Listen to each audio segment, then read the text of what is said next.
The first sound Samuel Bridger heard that morning was the creak of his own bones as he rose from the narrow bed.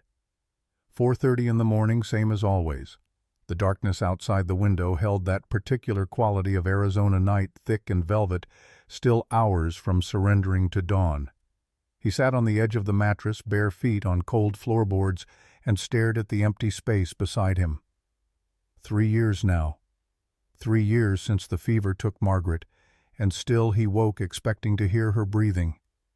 The silence was its own kind of pain, sharp and familiar as the scar on his left shoulder where Confederate lead had found him at Chancellorsville.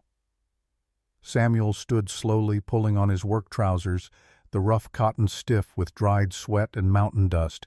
His hands moved through the morning ritual without thought. Button the shirt, lace the boots, check the Winchester Model 1873 leaning in the corner, its walnut stock worn smooth by 20 years of use. 30 rounds in the belt, hunting knife on the hip, rope coiled and tied to his pack. He moved through the small house like a ghost past the table where Thomas slept in the other room. The boy was 12 now, nearly 13. Too young to have lost his father in the silver mine collapse 2 years back. Too young to carry the weight Samuel saw in those eyes, dark and old beyond their years. On the kitchen table Samuel left a note. The pencil scratched across paper, forming words he hoped he would never need anyone to read. "If I am not back by nightfall, find Sheriff Morrison." He did not know why he wrote it, just a feeling cold and persistent as the wind that came down from Mingus Mountain. The door closed behind him with a soft click. Outside, the world was still caught between night and morning, that in-between time when shadows held their deepest secrets. Samuel's breath misted in the cool air as he walked toward the trail. Head boots crunching on gravel, the sound loud in the stillness. Prescott was quiet at this hour. No miners stumbling home from the saloons on Whiskey Row, no freight wagons rattling down Montezuma Street, just Samuel and the darkness and the mountain waiting ahead. He had been climbing Mingus Mountain for 7 years now, ever since he bought the land and built his small ranch at its base. The trail was familiar as the lines on his own hands. Every boulder, every twisted juniper, every place where the path narrowed and fell away into nothing. But this morning felt different. The air held something he could not name. By 6:15 the sky had begun to pale, washing from black to deep blue to that peculiar shade of purple that belonged only to Arizona dawns. Samuel was a mile up the trail when he heard them. Voices, laughter, the clank of tools against rock. A group of miners appeared around the bend, 5 men with weathered faces and hands black with silver dust. They were talking about the new strike at Silver King Mine, voices eager and rough. "Heard they pulled out 40 pounds yesterday. 40 pounds at $1.29 an ounce. That's enough to drink for a month, that's what that is." They passed Samuel with barely a glance, eyes fixed on the promise of silver and whiskey and women. One of them nodded. The others walked on, caught in their own dreams of fortune. Samuel continued climbing. The trail grew steeper. His breath came harder now, lungs working against the thin mountain air. He was 44 years old, and some mornings he felt every single one of those years pressing down on him like stones. That was when he heard it. A sound. Faint. Almost lost in the whisper of wind through pine branches. A voice. Calling. Samuel stopped. Listened. Nothing but wind now. He shook his head. Started walking again. Probably just a bird. A coyote. The mountain playing tricks. But then it came again. Definitely a voice. Human. Desperate. He looked back down the trail. 2 more groups had passed him in the last 20 minutes. 9 men total. Had they not heard, or had they heard and chosen not to stop? Samuel's jaw tightened. He remembered another day 2 years back when the alarm bell rang at the silver mine. Remembered running, his heart a hammer in his chest, knowing his son was down there in the darkness. Remembered arriving 10 minutes too late. 10 minutes stolen by a broken wagon wheel that he had stopped to fix on the road. 10 minutes. The difference between life and death. He would not make that mistake again. Samuel left the main trail following the sound. His boots found purchase on loose scree, small stones cascading down the slope with each step. The drop to his right was 40 feet, maybe 50. Enough to kill a man. Enough to kill anyone. And then he saw her. A woman clinging to the rock face, one hand gripping a thin root, the other pressed against stone. Her right foot dangled in empty air. Her left ankle twisted at an angle that made Samuel's stomach turn. Blood streaked her left palm, dark and wet. She wore a dress of faded cotton, practical and worn. A leather satchel hung across her body, the strap cutting into her shoulder. Her hair was black as midnight, hanging loose around her face. And her eyes, when they found his, were the deepest brown Samuel had ever seen. Eyes that held both hope and the terrible knowledge that hope might not be enough. Samuel did not think, did not hesitate. He moved. The rope came off his pack in 3 seconds.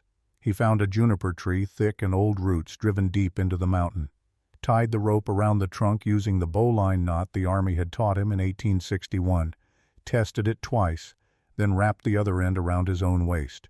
"Hold on," he called to her. His voice came out rougher than he intended. "Do not let go."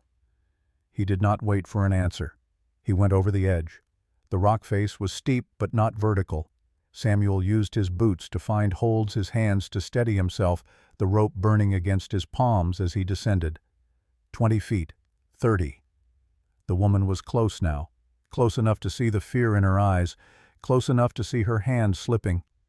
"I am here," Samuel said. "I have you." He reached out.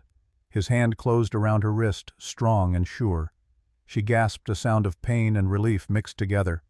Her fingers released the root, and for one terrible second they both swung out over nothing, held only by the rope and Samuel's grip on the juniper above. Then Samuel's boot found solid ground. He pulled and she came toward him, her body collapsing against his. She weighed almost nothing, this woman, but her silence felt heavy, as if she carried storms inside her that no one could see. At that moment the mountain decided to test them. A stone broke free from above. Not large, maybe the size of a man's fist, but falling fast. Samuel saw it, saw the trajectory, saw where it would hit. He threw himself forward, covering the woman's head with his own body. The rock screamed past so close that he felt the wind of its passage missing her skull by 6 inches. It struck the slope below and shattered pieces tumbling down into the canyon. The woman had not made a sound, had not even flinched. Samuel looked down at her and saw that her eyes were closed, not in fear, in acceptance, as if she had already decided that this was where her story ended. "Not today," Samuel said quietly. "Not today." He climbed, hand over hand, boots scraping rock muscles burning with the effort. The woman held on to him, her fingers digging into his shirt, her breath hot against his neck. 30 feet, 20, 10, and then they were up. They were on solid ground on the safe side of the drop, and Samuel was lowering her gently to the earth, his hands shaking now that the danger had passed. He knelt beside her, pulling strips of cloth from his pack, binding her bleeding palm, checking her ankle with careful fingers. Twisted, not broken. Painful, but she would walk again. She was watching him, those dark eyes following his every movement. "My name is Ayanna," she said softly. Her voice carried an accent that Samuel recognized. Apache. The words came out shaped differently. Vowels held longer, consonants softer. "You saved my life." Samuel shook his head, not meeting her eyes, his hand still working on the bandage. Anyone would have done the same. That was when she spoke the words that would change everything. "No." Her voice was quiet, but it carried a weight that made Samuel stop, made him look at her. "Most people saw me fall. They turned away." Samuel felt something cold settle in his chest, something that tasted like rage and shame mixed together. "How long—" His voice came out barely above a whisper. "How long were you calling?" Ayanna looked past him toward the trail where men had walked by, where voices had laughed about silver and whiskey, and dreams that did not include dying women on mountainsides. 45 minutes, she said. "I counted 18 people. I called to them in English. I called in Apache. I screamed until my voice was gone. Her hand touched her throat. They looked at me. Some of them looked right at me. And then they kept walking. Samuel sat back on his heels, the bandage forgotten in his hands. He thought about the miners he had passed, the ones laughing about silver strikes, the ones who had walked by with barely a nod. 18 people, 45 minutes. He remembered the alarm bell at the mine, remembered arriving 10 minutes too late to save his son, remembered the other miners who had been closer, who could have reached the collapse faster, who had chosen to wait for the rescue team instead of digging with their bare hands. Long enough, he said, to believe no one would come. Ayanna's eyes filled with tears, but she did not let them fall. She just nodded once, a small movement that confirmed what they both knew. That somewhere in those 45 minutes she had stopped hoping, had started accepting, had learned that the world was full of people who would rather look away than reach out. Samuel finished tying the bandage. He stood offering his hand. She took it, rising slowly, testing her weight on the injured ankle. She winced, but did not cry out. "There is a place ahead," Samuel said. "Shade, water. You can rest there." "Where are you going?" Ayanna asked. Samuel looked up the mountain toward the summit, still hidden in morning haze. "Wherever you were headed," he said simply. They walked together slowly, Samuel matching his pace to hers. The sun had fully risen now, painting the rocks in shades of red and gold. The desert stretched below them, vast and empty and beautiful in the way that only Arizona could be beautiful. Harsh and unforgiving, and somehow in the right light, touched with grace. After a time, Ayanna spoke again. "Do you believe in fate, Samuel Bridger?" He had not told her his last name, but somehow she knew it or guessed it, and he did not correct her. "I believe in choices," he said. "I believe some people choose to stop, and some people choose to keep walking. And you?" Samuel thought about his son buried under tons of rock and earth, thought about his wife cold in her grave, thought about Thomas sleeping in the house below, carrying grief that no child should have to carry. "I stopped once," he said. "I will not stop again." They reached a place where two large boulders formed a natural shelter, casting deep shadows across a patch of level ground. Samuel helped Ayanna sit, then pulled his canteen from his pack. She drank deeply, water spilling down her chin, and he looked away to give her that small privacy. "I need to tell you something," Ayanna said after a moment. Her hands moved to the leather satchel fingers working the clasp. "About why I came here, about what I carry." Samuel waited. He had learned in his 44 years that sometimes the most important thing you could give another person was silence, space to speak, time to find the right words. Ayanna opened the satchel. Inside, wrapped in soft deerskin, was a carving. She lifted it out carefully, cradling it in both palms as if it were made of glass instead of wood. A hummingbird. 3 inches tall, carved from dark mesquite wood, its wings spread wide in flight. The detail was extraordinary, each feather distinct. The tiny eyes formed from chips of turquoise catching the light.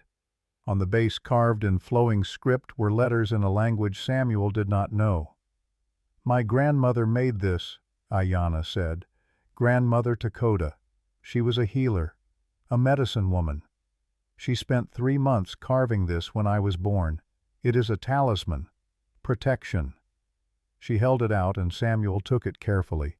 The wood was warm from her hands, smooth as river stone. The weight felt wrong somehow, too heavy for its size, as if it carried more than just wood and turquoise. "It is beautiful," Samuel said, and meant it.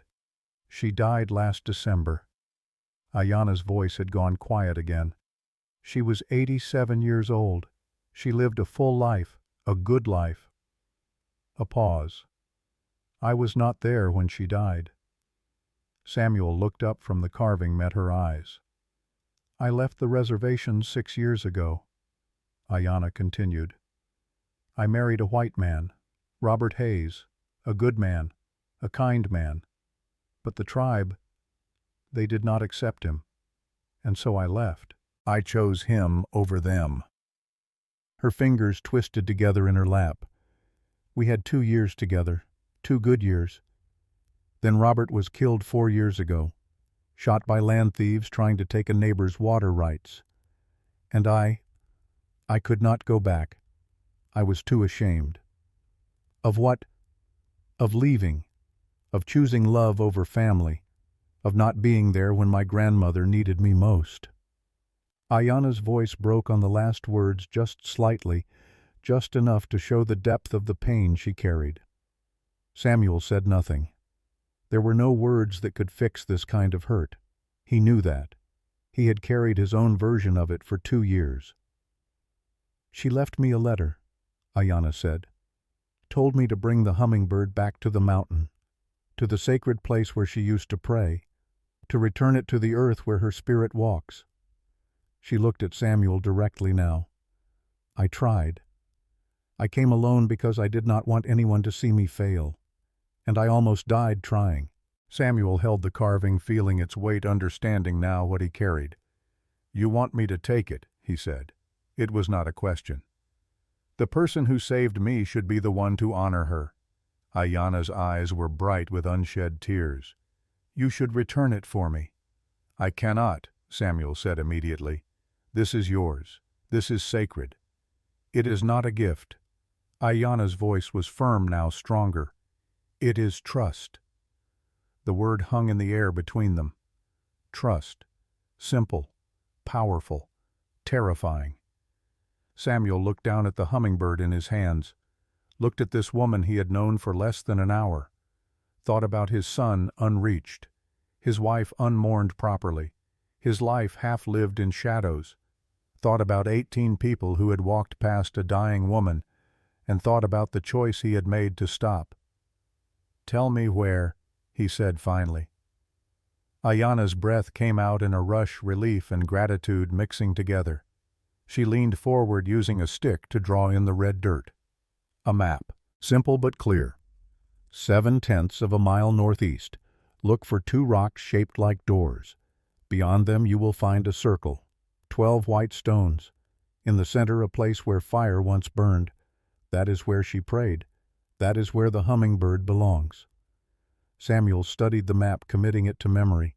Then he wrapped the carving carefully in the deerskin, placed it in his pack. "When you put it down," Ayanna said quietly, "my grandmother will speak to you." Samuel felt skepticism rise in his chest. He was not a superstitious man. He had seen too much death, too much suffering to believe in spirits and voices from beyond. But he did not say that. Instead, he just nodded. "Rest here," he said, standing. "I will be back within 2 hours."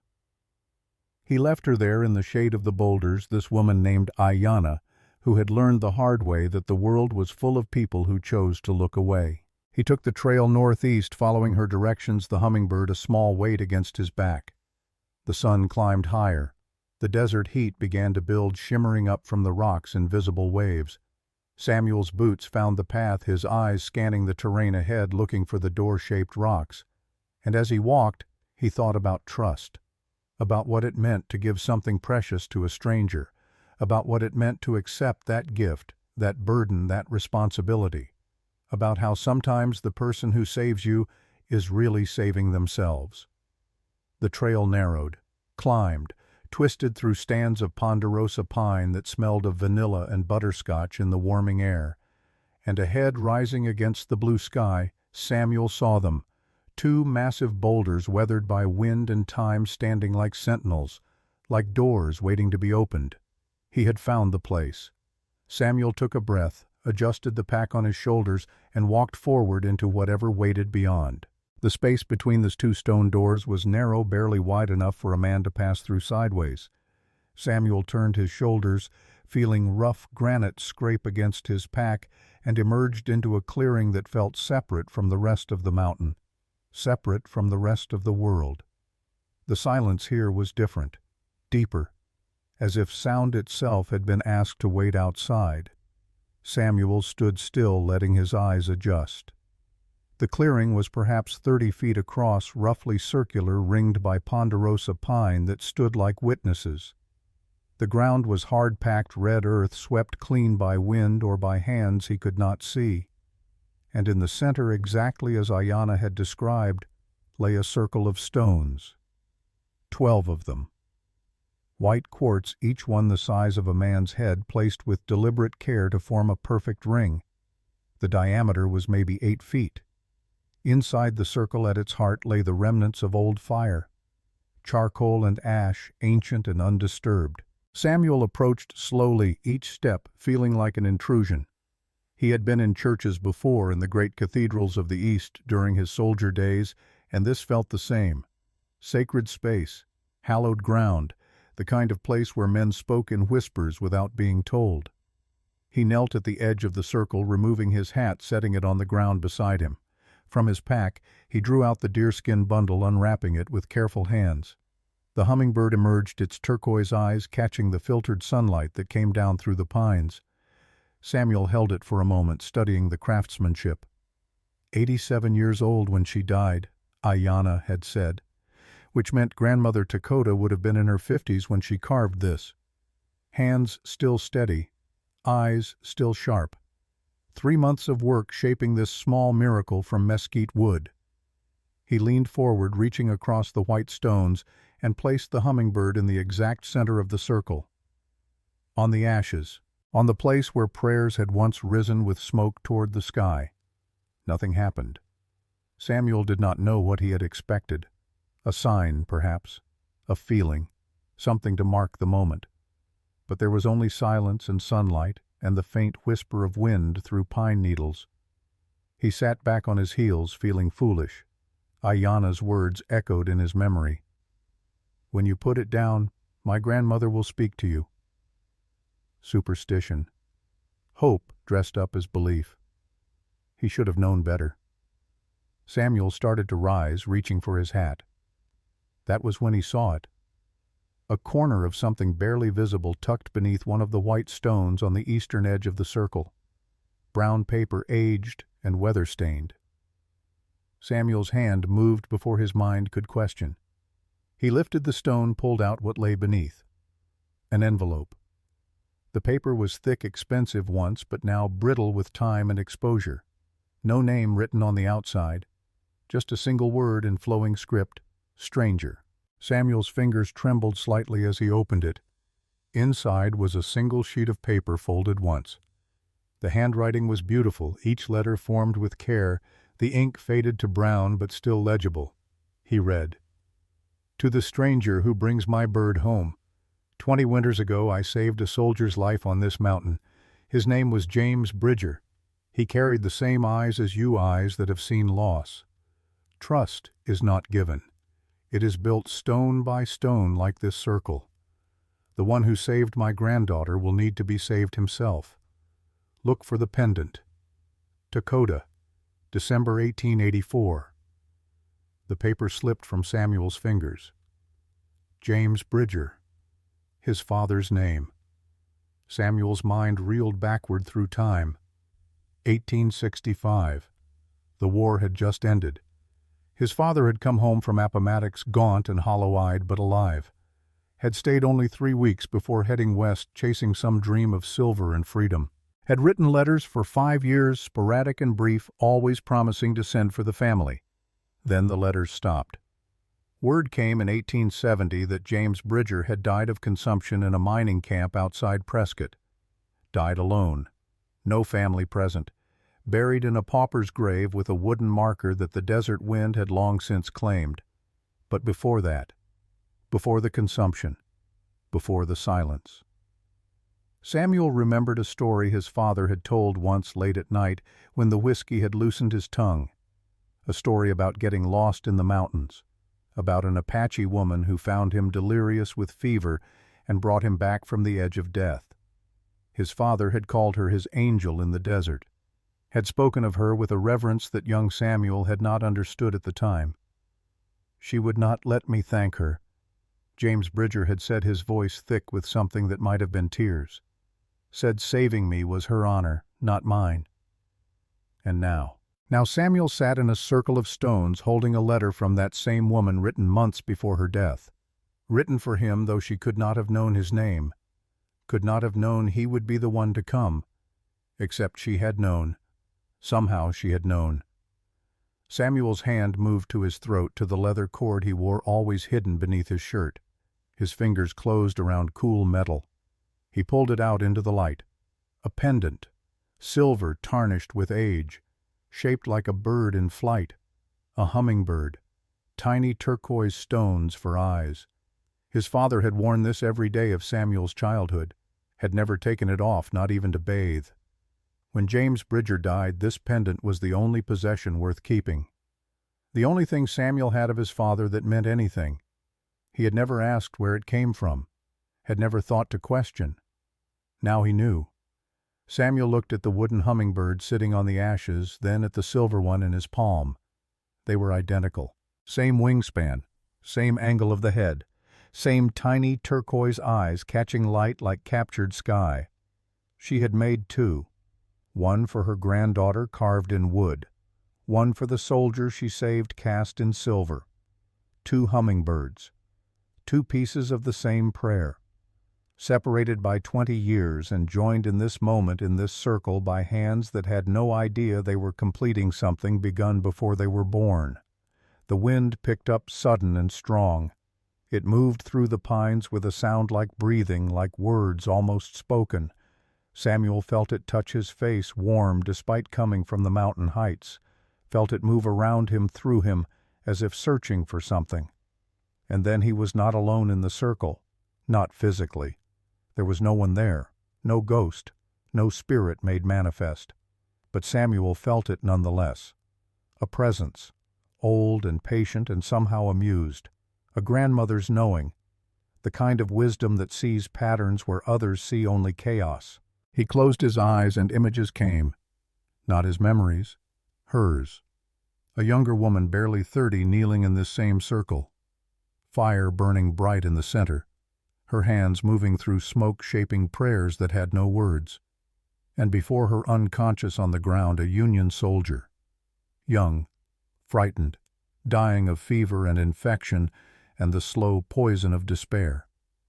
The image shifted. The same woman, now middle-aged, carving wood with patient hands. Her granddaughter, maybe 5 years old, watching with solemn eyes. The girl asking why. Why a hummingbird? And the woman answering in Apache words that Samuel somehow understood, despite never having learned the language. Because the hummingbird knows the secret. It is small. It is fragile. But it never stops moving. It never gives up. It fights the wind and the world and its own tiny heart, and it survives. Another shift. The woman ancient now lying in a bed of blankets. Winter light coming through a window. Her hands gnarled with age, holding a pen, writing in English painfully slow, each letter a small victory over time and failing strength. Writing a letter to a stranger she would never meet. Writing because she knew, somehow she knew, that circles complete themselves, that debts get paid, that trust once given echoes forward through the years until it finds the ears that need to hear it. The images faded. Samuel opened his eyes. His cheeks were wet. He had not realized he was crying. The presence remained for a moment longer, not speaking, not judging, just there.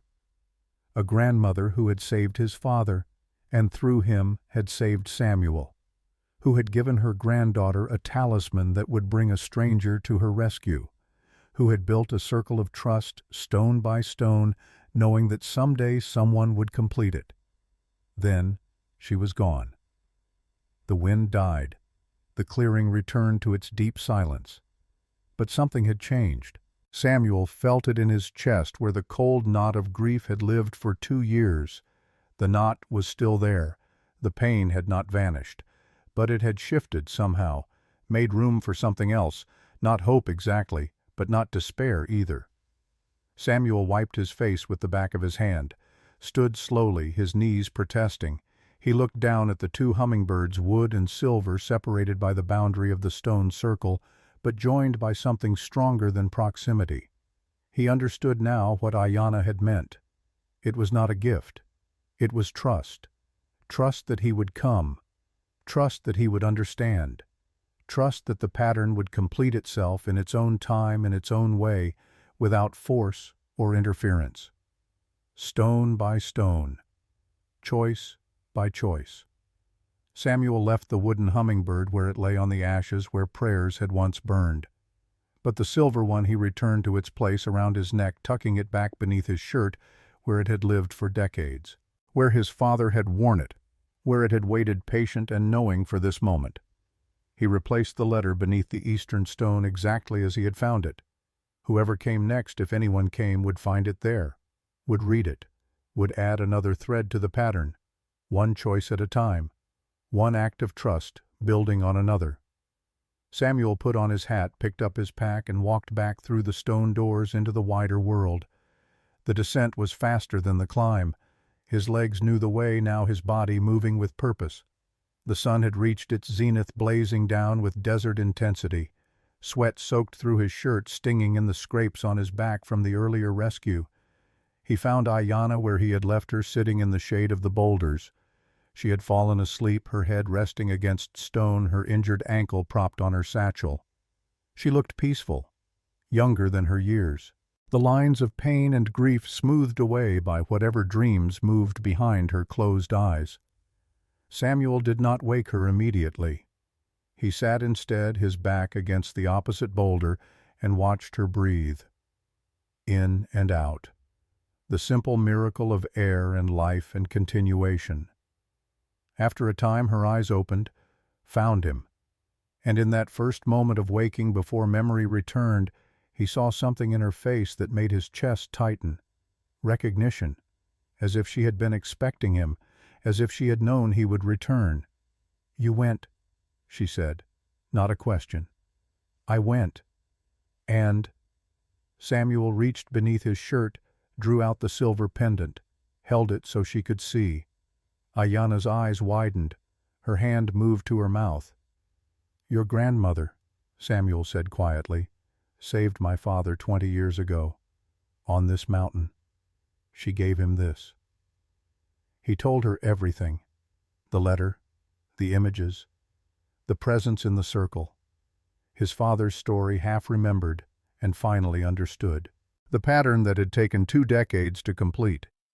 When he finished, Ayanna was crying, not the restrained tears from before. These were deeper, the kind of weeping that comes when grief finally finds its way to the surface, when the dam breaks and everything held back comes rushing through. "She knew," Ayanna whispered, "all this time.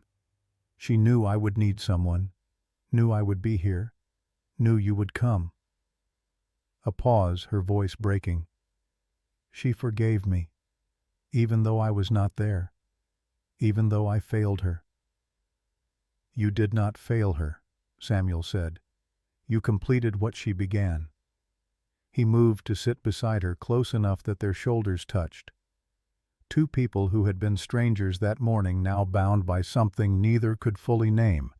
Not just the rescue, not just the hummingbird, but the understanding that some debts get paid forward instead of back, that some gifts are meant to travel through time, accumulating meaning as they go. "She said in her letter," Samuel continued, "that the one who saved you would need to be saved himself." He looked out across the desert at the vast emptiness that somehow felt less empty now. "I think she was right." Ayanna turned to look at him. "Were you saved?" Samuel thought about the cold knot in his chest, about the way it had shifted, made room, about the feeling that had come over him in the circle, the sense of being seen and known, and somehow forgiven for the 10 minutes he could never get back. "I think so," he said. "Yes, I think I was." They sat in silence for a while, shoulder to shoulder, watching shadows lengthen across the mountain. The sun had begun its slow descent toward the western horizon, painting the rocks in shades of amber and gold. Then Ayanna stiffened beside him. Samuel felt it before he heard it, the wrongness in the air, the sense of something approaching that should not be approaching. Gunfire, distant but distinct. 3 shots in rapid succession, coming from below, from the direction of the valley, from the direction of Samuel's ranch. He was on his feet instantly, pack on his shoulders, Winchester in his hands. Ayanna struggled to stand, gasping as weight hit her injured ankle. "Thomas," Samuel said. Just the name, nothing else. But everything else was in his voice. Fear, rage, the terrible knowledge that he might be too late again. "Go," Ayanna said. "I will follow as I can." Samuel hesitated for half a second, looked at this woman who had trusted him with her grandmother's memory, who had shown him that circles could complete themselves. "Come to the ranch when you are able," he said. "The white house with the split-rail fence, 2 miles south of town." Then he was running, down the mountain butte, skidding on loose stone lungs, burning the Winchester clutched tight. The shots had stopped, but that might mean nothing, might mean everything. Samuel's mind filled with images of Thomas small and alone, facing whatever had come. The trail blurred beneath his feet. He took shortcuts that only 7 years of familiarity made possible, jumped a narrow ravine, slid down a steep section on his heels using a dead pine branch to slow his descent, ran harder when level ground returned. The sun was low now, shadows stretching long, maybe an hour of daylight left. Samuel burst from the tree line into the open scrub land that surrounded Prescott, his legs pumping, his breath coming in ragged gasps. Ahead he could see his property, the house, the barn, the split-rail fence he had built with his own hands 7 years ago when the world still made sense. And in the yard 4 horses, 3 men standing, one of them holding Thomas by the arm. Samuel did not slow down, did not stop. He ran straight through the open gate, the Winchester coming up to his shoulder, his finger finding the trigger. The men turned, saw him coming, saw the rifle, saw whatever was in his face that made them step back despite outnumbering him 3-1. "Let him go," Samuel said. His voice was quiet, deadly. "Let him go right now." One of the men, the leader by his bearing, smiled. It was not a pleasant smile. "Mr. Bridger," the man said, "we were just having a conversation with your boy about property rights, about how sometimes old claims get reevaluated." Samuel's finger tightened on the trigger, just slightly, just enough. "I will say it once more. Let him go." The man holding Thomas released him. The boy ran to Samuel, collapsing against him, his thin body shaking. Samuel kept the rifle trained on the 3 men, his arm around Thomas, feeling the rapid heartbeat against his side. "You have 7 days, the leader said. 7 days to vacate this land. We have a legitimate claim filed proper with the territorial office. This property belongs to Prescott Land and Cattle Company now." "The hell it does," Samuel said. "Check the records yourself. Your original claim has been misplaced. Without documentation, you got no rights here." The man's smile widened. "Of course, we might be willing to negotiate, for the right price." Samuel said nothing, just held the rifle steady, held Thomas tight, and waited. The 3 men mounted their horses. The leader touched his hat in mock salute.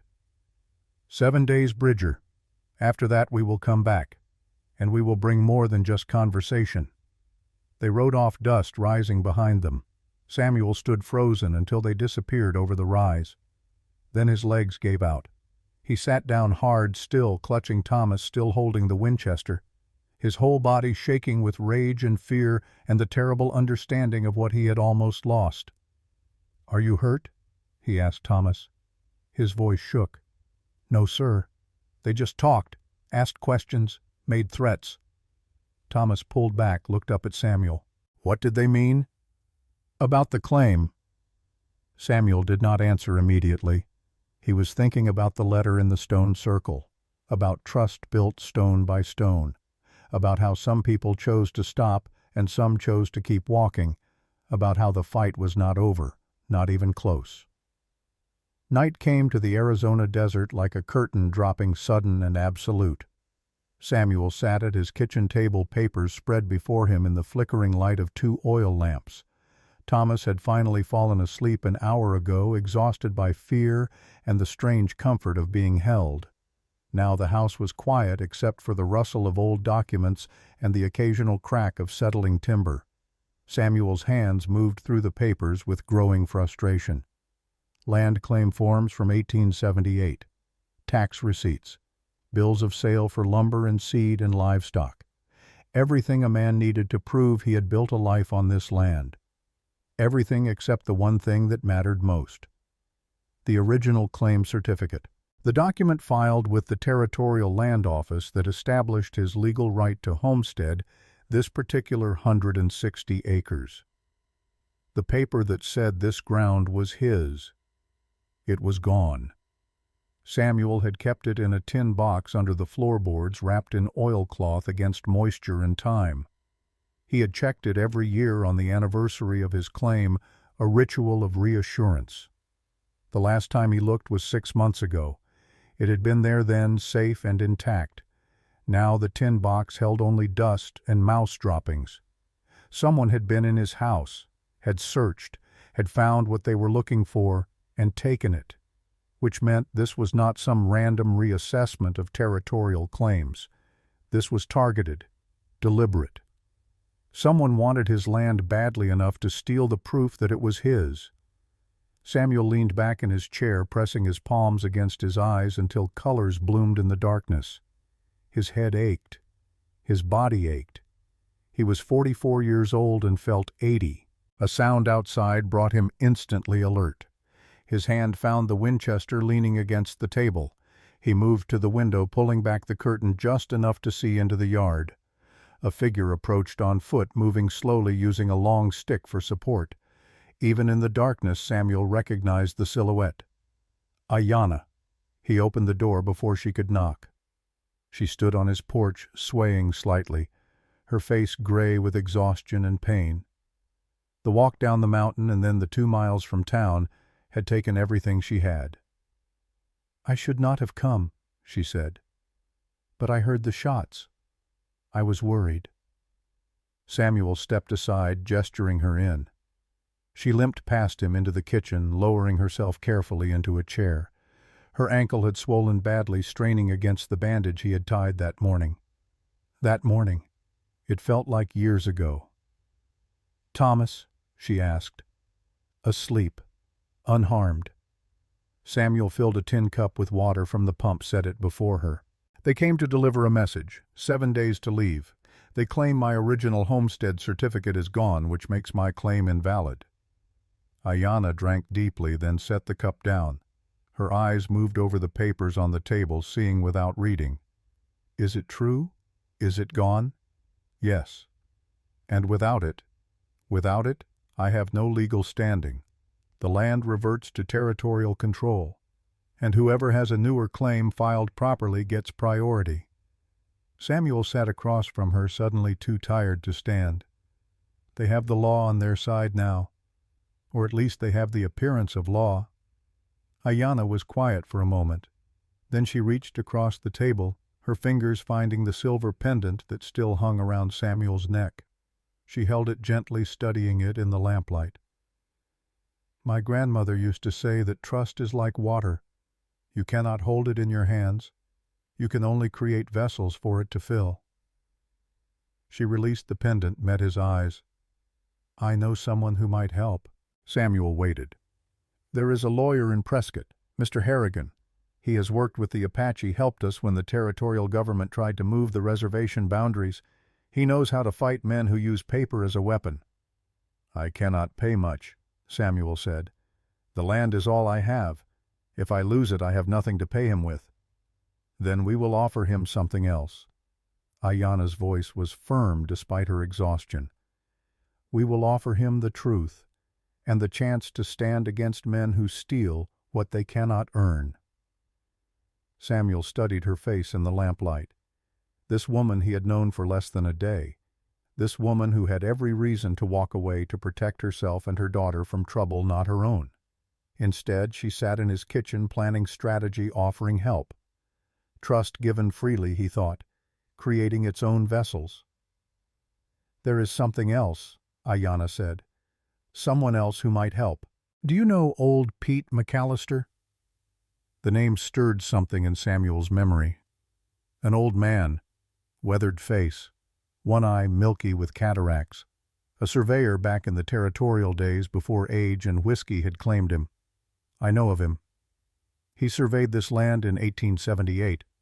I remember because my husband worked for him that summer carrying equipment marking corners.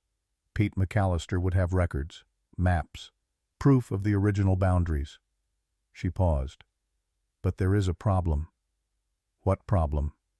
The men who came today, Prescott Land and Cattle Company. They have been buying loyalty, paying people to forget things, to lose documents, to change testimony. Ayanna's expression was grim. Pete McAllister is poor. He drinks. He would be an easy target for their money. Samuel felt the cold knot in his chest tighten again. So even if he has the records, he might not help. Or he might help them instead. They sat in silence, the weight of it settling over them like dust. Outside, coyotes began their evening chorus, high yips and howls that echoed across the desert. Lonesome sounds, the voices of things that survived by being clever and quick and willing to do what others would not. "I will talk to him," Samuel said finally. "Tomorrow, before they can." "Not alone," Ayanna said. "I will come with you." Samuel started to protest, but she cut him off with a gesture. "My husband's name was Robert Hayes. He worked for Pete that summer. Pete knew him, respected him. If I am there, if I speak about Robert, it might help Pete remember that some things matter more than money." The logic was sound, and Samuel had learned in the circle on the mountain that some fights were not meant to be fought alone. "Your ankle," he said, "will survive one more day." She stood testing her weight, wincing but staying upright. "I should go. I am staying at the boarding house on Montezuma Street. Come for me at first light." Samuel walked her to the door. The night air was cool now, the desert giving back the heat it had hoarded all day. Stars blazed overhead, so many that they seemed to touch each other, forming rivers of light across the black. "Ayanna," Samuel said as she stepped onto the porch. She turned, looked back. "Thank you. For coming. For helping. For—" He paused, searching for words. "For trusting me." She smiled, and for the first time that day, it reached her eyes. "Stone by stone," she said. "That is how circles get built." Then she was gone, limping down the road toward town, her silhouette gradually fading into darkness. Samuel stood on the porch long after she disappeared, thinking about circles and trust and the strange path that had brought them both to this moment. Eventually he went back inside, checked on Thomas, who slept with his arms wrapped around his pillow, dreaming whatever dreams 12-year-old boys dreamed. Samuel stood in the doorway watching the rise and fall of the boy's breathing, feeling the fierce protectiveness that had become the central fact of his existence. He would not fail Thomas, not the way he had failed his son, not the way he had been 10 minutes too late. This time he would be early. Morning came too soon and not soon enough. Samuel was already awake when the first gray light touched the eastern horizon, had been awake for hours, mind turning over strategies and possibilities. He made coffee strong enough to stand a spoon and fried salt pork and eggs, woke Thomas with a gentle hand. "I need you to stay with the Johnsons today," Samuel said as they ate. "Just for safety." Thomas looked up, fear flickering in his eyes. "Are they coming back?" "Not today, but I have business in town. I want to know you are somewhere safe." The boy nodded, understanding more than Samuel wanted him to. They finished breakfast in silence, then walked together to the neighboring ranch a half-mile south. The Johnsons were good people, settlers like Samuel, scratching a living from hard ground. They asked no questions when Samuel explained he needed someone to watch Thomas for the day. By the time Samuel reached Prescott, the sun had cleared the mountains, flooding the town with hard morning light. Montezuma Street was already busy with freight wagons and miners heading to the diggings and women with baskets making their morning rounds. Ayanna waited on the porch of the boarding house, dressed in clean clothes, her hair braided and wound at the base of her skull. She had fashioned a crutch from a tree branch wrapped at the top with strips of cloth for padding. She moved slowly but with determination. They did not speak as they walked. The town watched them with curious eyes. A white man and an Apache woman moving together with purpose. Some faces were hostile, some merely interested. Samuel met none of their gazes, kept his focus forward. Whiskey Row was quiet at this hour, the saloons sleeping off the excesses of the night before. Pete McAllister lived in a room above the Lucky Strike, a narrow space that smelled of old sweat and older regrets. Samuel knocked 3 times before hearing movement inside. The door opened a crack. One bloodshot eye peered out. "Who is it?" The voice was rough, damaged by years of rot-gut whiskey. "Samuel Bridger.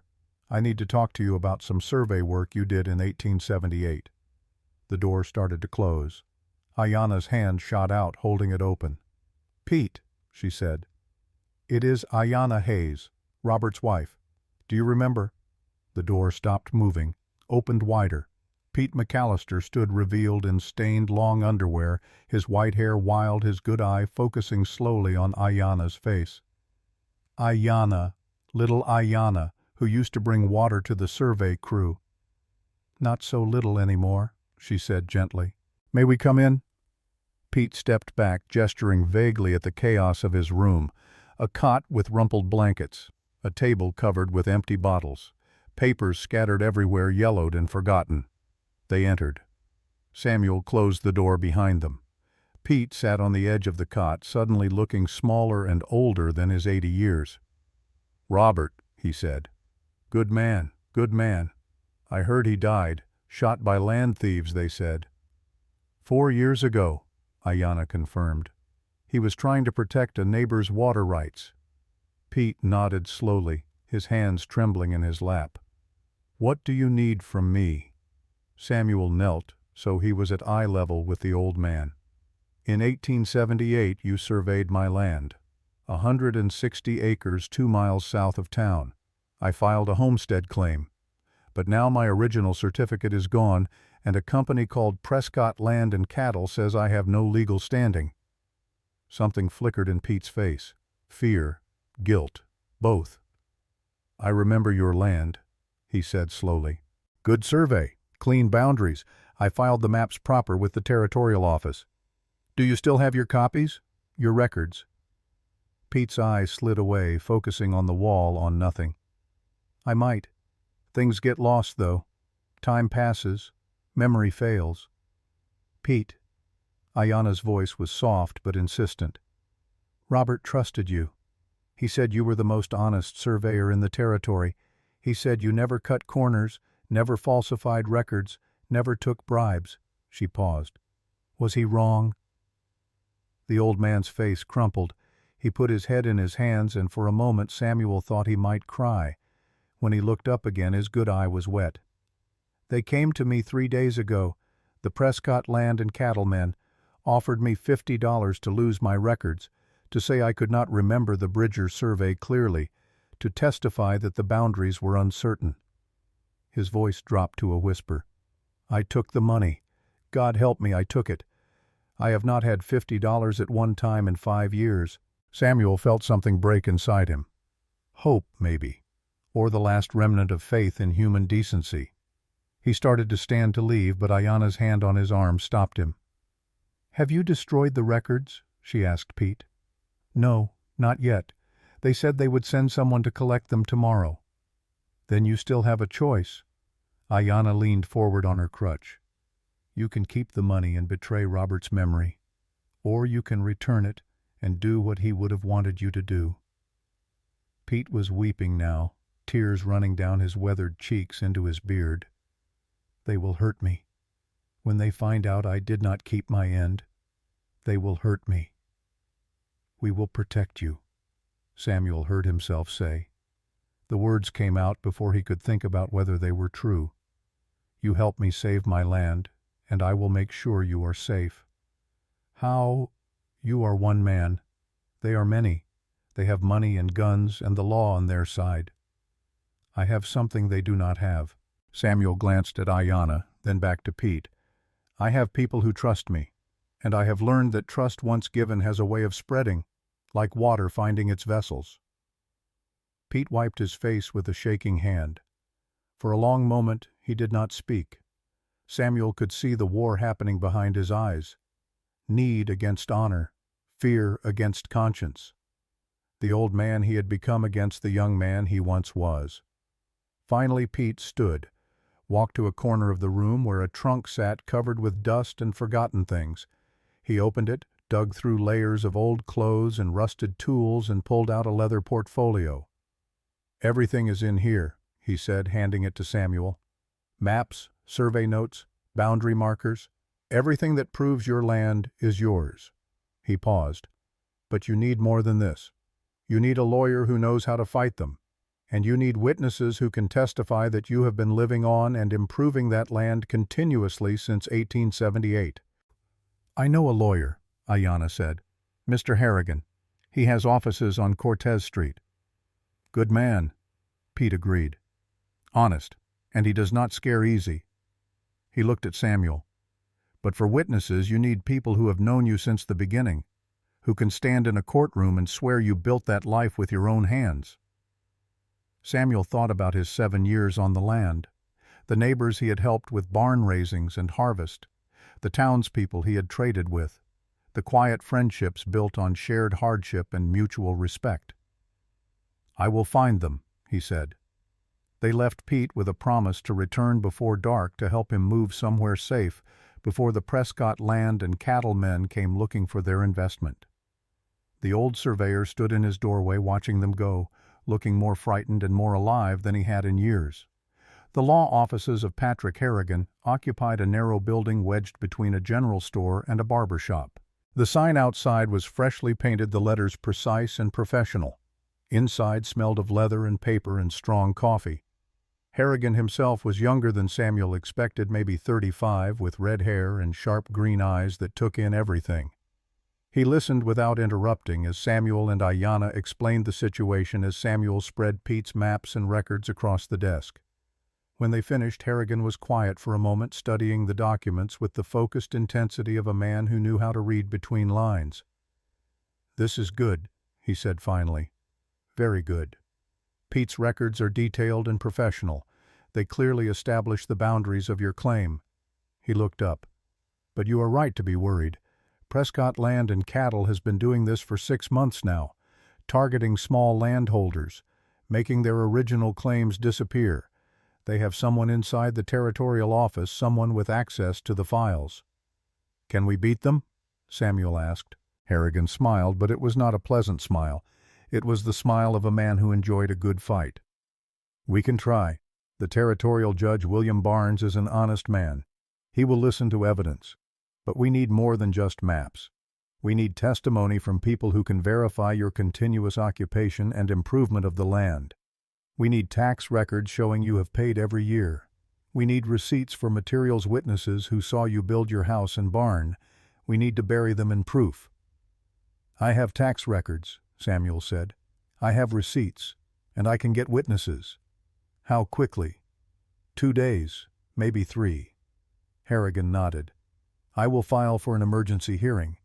Given that they have given you 7 days to vacate, we should be able to get before the judge in 4 or 5 days." He paused. "But you need to understand, these are not good people. They will fight dirty. They might try to intimidate witnesses. They might try to hurt you or your family." Samuel thought about Thomas sleeping peacefully last night after being grabbed by strangers. Thought about standing on his porch with a Winchester finger on the trigger that moment of nearly pulling it. "Let them try," he said quietly. They left Harrigan's office with a plan. Samuel would gather witnesses and documents. Ayanna would help coordinate, would use her connections in the Apache community to spread word of what was happening. Harrigan would prepare the legal argument, would build the case with careful precision. Trust that spreads when given freely. By the time they emerged onto Cortez Street, the sun had climbed to noon, baking the town in white heat. Samuel's head swam with exhaustion and information. He had been awake for nearly 30 hours, had climbed a mountain, saved a life, discovered a connection to his father, faced down armed men, and now committed to a legal battle that might cost him everything. But he did not feel defeated. He felt for the first time in 2 years like he was moving forward instead of standing still. "I need to get Thomas," he said to Ayanna, "and then I need to start visiting neighbors, building the case." "I will come with you," she said. "Your ankle needs rest." "My ankle can wait." Her voice was firm. "You helped me when no one else would. Now I help you. That is how circles work." Samuel looked at her. This woman who had fallen into his life literally and figuratively, who had brought him a hummingbird and a letter and a reason to believe that debts paid forward mattered more than debts paid back. "One step at a time," he said. "One step at a time." She agreed. They walked together through Prescott past the curious stares and whispered conversations, two people who should have been strangers but who had become something else. Something the world did not have a name for yet, but which felt in that moment like the beginning of something that might save them both. The Johnson Ranch sat in a shallow valley where spring water gathered in a natural basin, making the land green when everything else was brown. Samuel and Ayanna arrived to find Thomas helping with the afternoon, milking his small hands steady on the cow's teats, filling a bucket with warm, frothy milk. The boy looked up at the sound of boots on hard-packed earth. Relief flooded his face when he saw Samuel, though he tried to hide it, tried to be brave. 12 years old and already learning to swallow fear to present a calm exterior to a world that did not care about the storms inside. "Can we go home now?" Thomas asked, setting down the bucket carefully so as not to spill. Samuel hesitated. Home meant the ranch, meant isolation, meant being vulnerable if the Prescott land and cattlemen decided 7 days was too long to wait. But home also meant Thomas's bed, his things, the illusion of normalcy in a world that had suddenly tilted sideways. "Not yet," Samuel said. "We have work to do first, people to see." He explained to the Johnsons what was happening, asked if Thomas could stay one more night. They agreed without hesitation, these hard people who understood that in frontier country you helped your neighbors because someday you would need help yourself. The currency was not money, but reciprocity, trust exchanged for trust, stone by stone. Samuel and Ayanna spent the afternoon riding a borrowed wagon through the territory, stopping at every ranch and farm within 10 miles. At each stop, Samuel explained the situation, showed Pete's maps, asked if anyone remembered him filing his claim in 1878, remembered him building his house and barn, remembered the years of honest work that had transformed raw land into productive ground. Most remembered. Some had receipts for tools borrowed or labor exchanged. Others had nothing but memory and a willingness to swear to truth.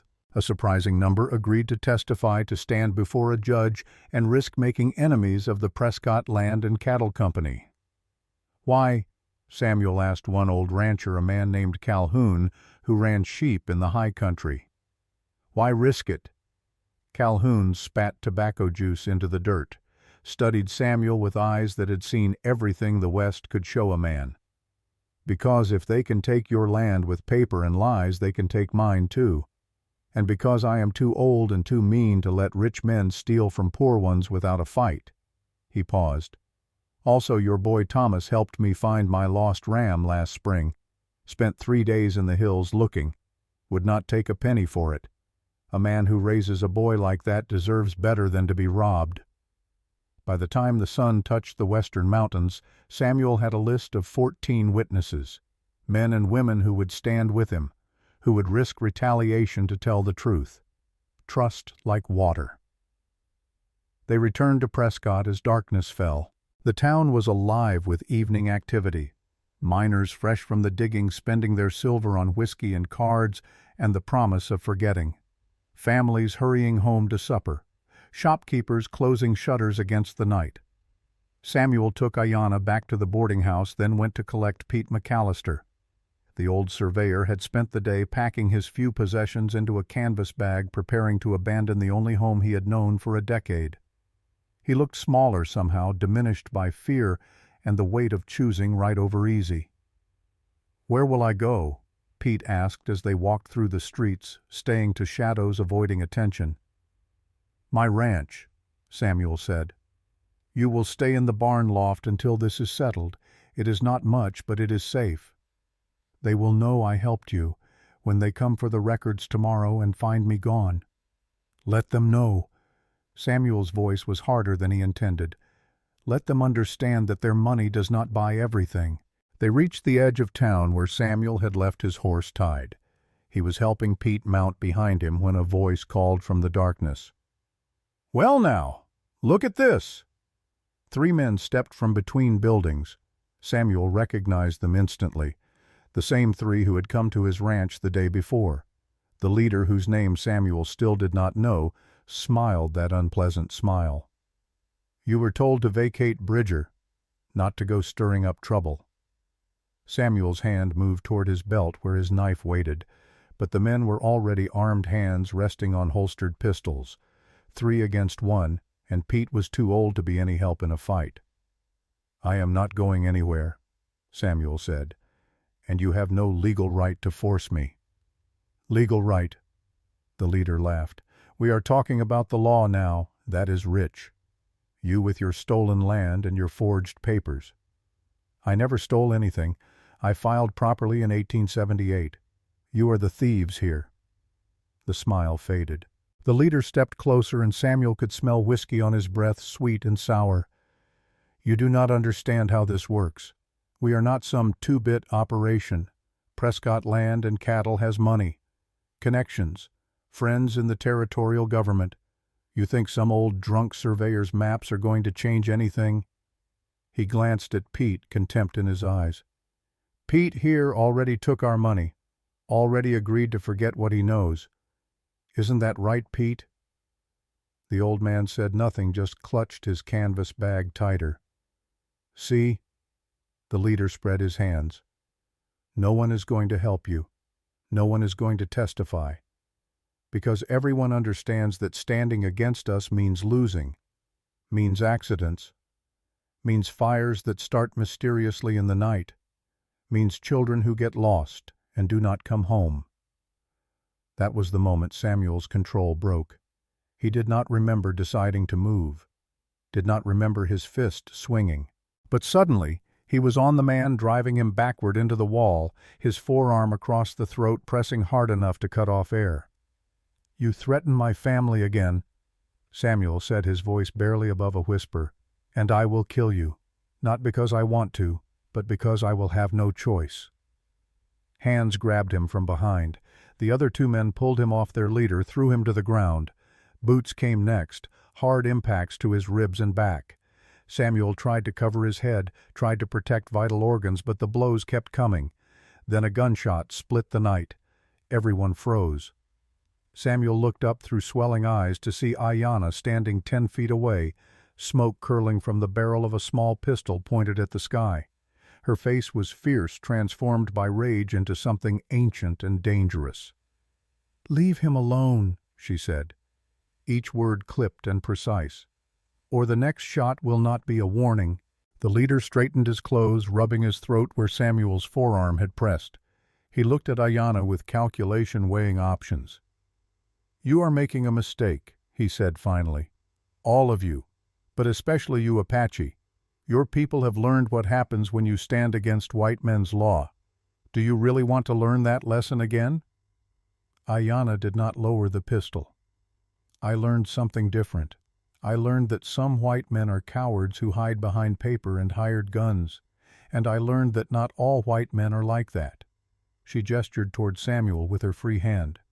"This one stops for dying women. This one keeps his word. This one builds instead of stealing. So yes, I stand with him, and if you want to hurt him, you will have to go through me first."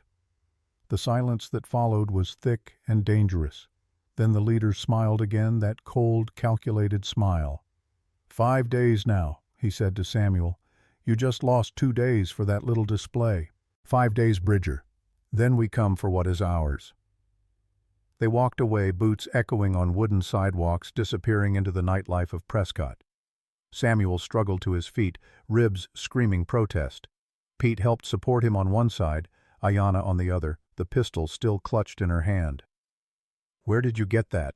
Samuel asked when he could breathe enough to speak. "My husband's. I kept it after he died. For protection."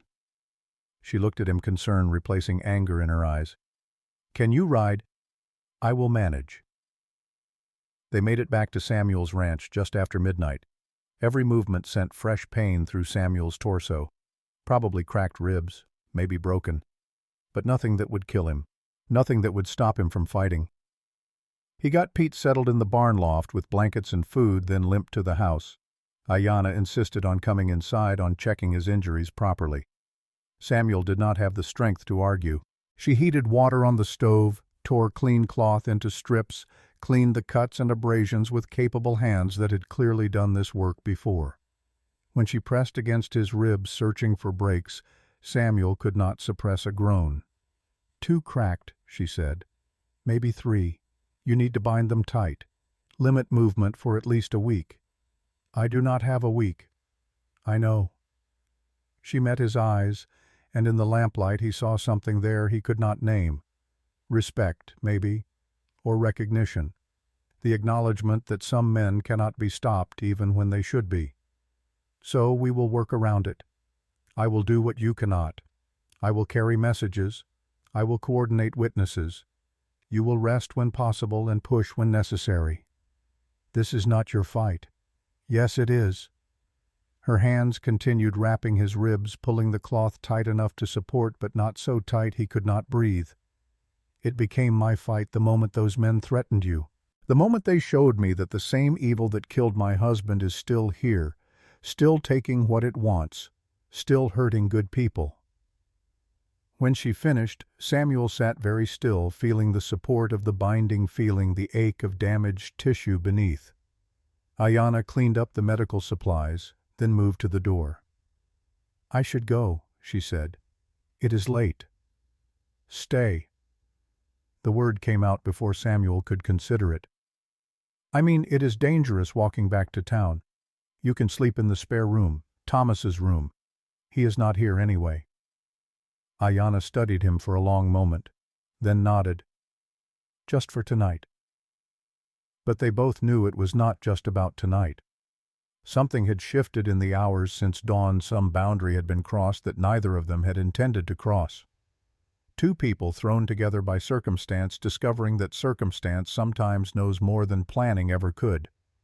Samuel showed her to Thomas's room, brought her clean water and a blanket.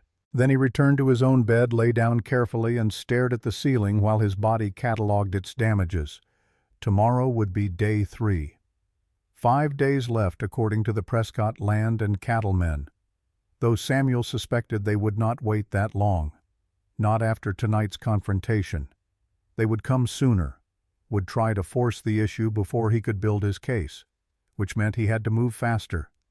Sleep came eventually, fitful and shallow, interrupted by pain and worry. When dawn light touched the window, Samuel was already awake, already planning the day ahead. He found Ayanna in the kitchen making coffee over the stove. She had found flour and salt pork, was preparing breakfast with the efficiency of someone who had done this work 1,000 times. "How are the ribs?" she asked without turning. "Manageable." Liar. But there was warmth in her voice. "Sit, eat. Then we need to visit Mr. Harrigan. The hearing is scheduled for tomorrow afternoon." Samuel's head snapped up. "Tomorrow, that is too soon. I thought we had 4 or 5 days." Harrigan sent a message early this morning. Judge Barnes moved up the schedule. Apparently, the territorial governor is putting pressure to resolve land disputes quickly. Too many claims in limbo, too much uncertainty, hurting development. She set a plate before him, eggs and pork and fried bread. "So we go to court tomorrow at 2 in the afternoon, which means today we finalize everything." They ate quickly, then rode together back to town. The morning was already hot, promising a scorching afternoon. Prescott stirred to life around them, unaware that in this courtroom tomorrow something important would be decided, that the balance between justice and power would be tested. Harrigan's office was organized chaos. Papers covered every surface. 3 law books lay open, marked with slips of paper. The lawyer himself looked like he had not slept, his red hair wild, his eyes bloodshot but sharp. "Good, you are here." He gestured them to chairs. "I have the witness list. 14 people willing to testify. That is good, very good. But we have a problem." "What problem?" Samuel asked. Prescott Land and Cattle filed their own witnesses, including 2 clerks from the Territorial Land Office who will testify that your original claim was improperly filed, that the boundaries were never clearly marked, that subsequent surveys found errors that invalidate your homestead. Harrigan paused. "They are lying, of course. Pete's records prove that, but they have official positions. Their testimony will carry weight with the judge." "So what do we do?" "We attack their credibility. Show the judge that these men have financial interest in lying, that they have been involved in other suspicious land transfers." Harrigan pulled out a ledger, opened it to a marked page. "I did some research last night.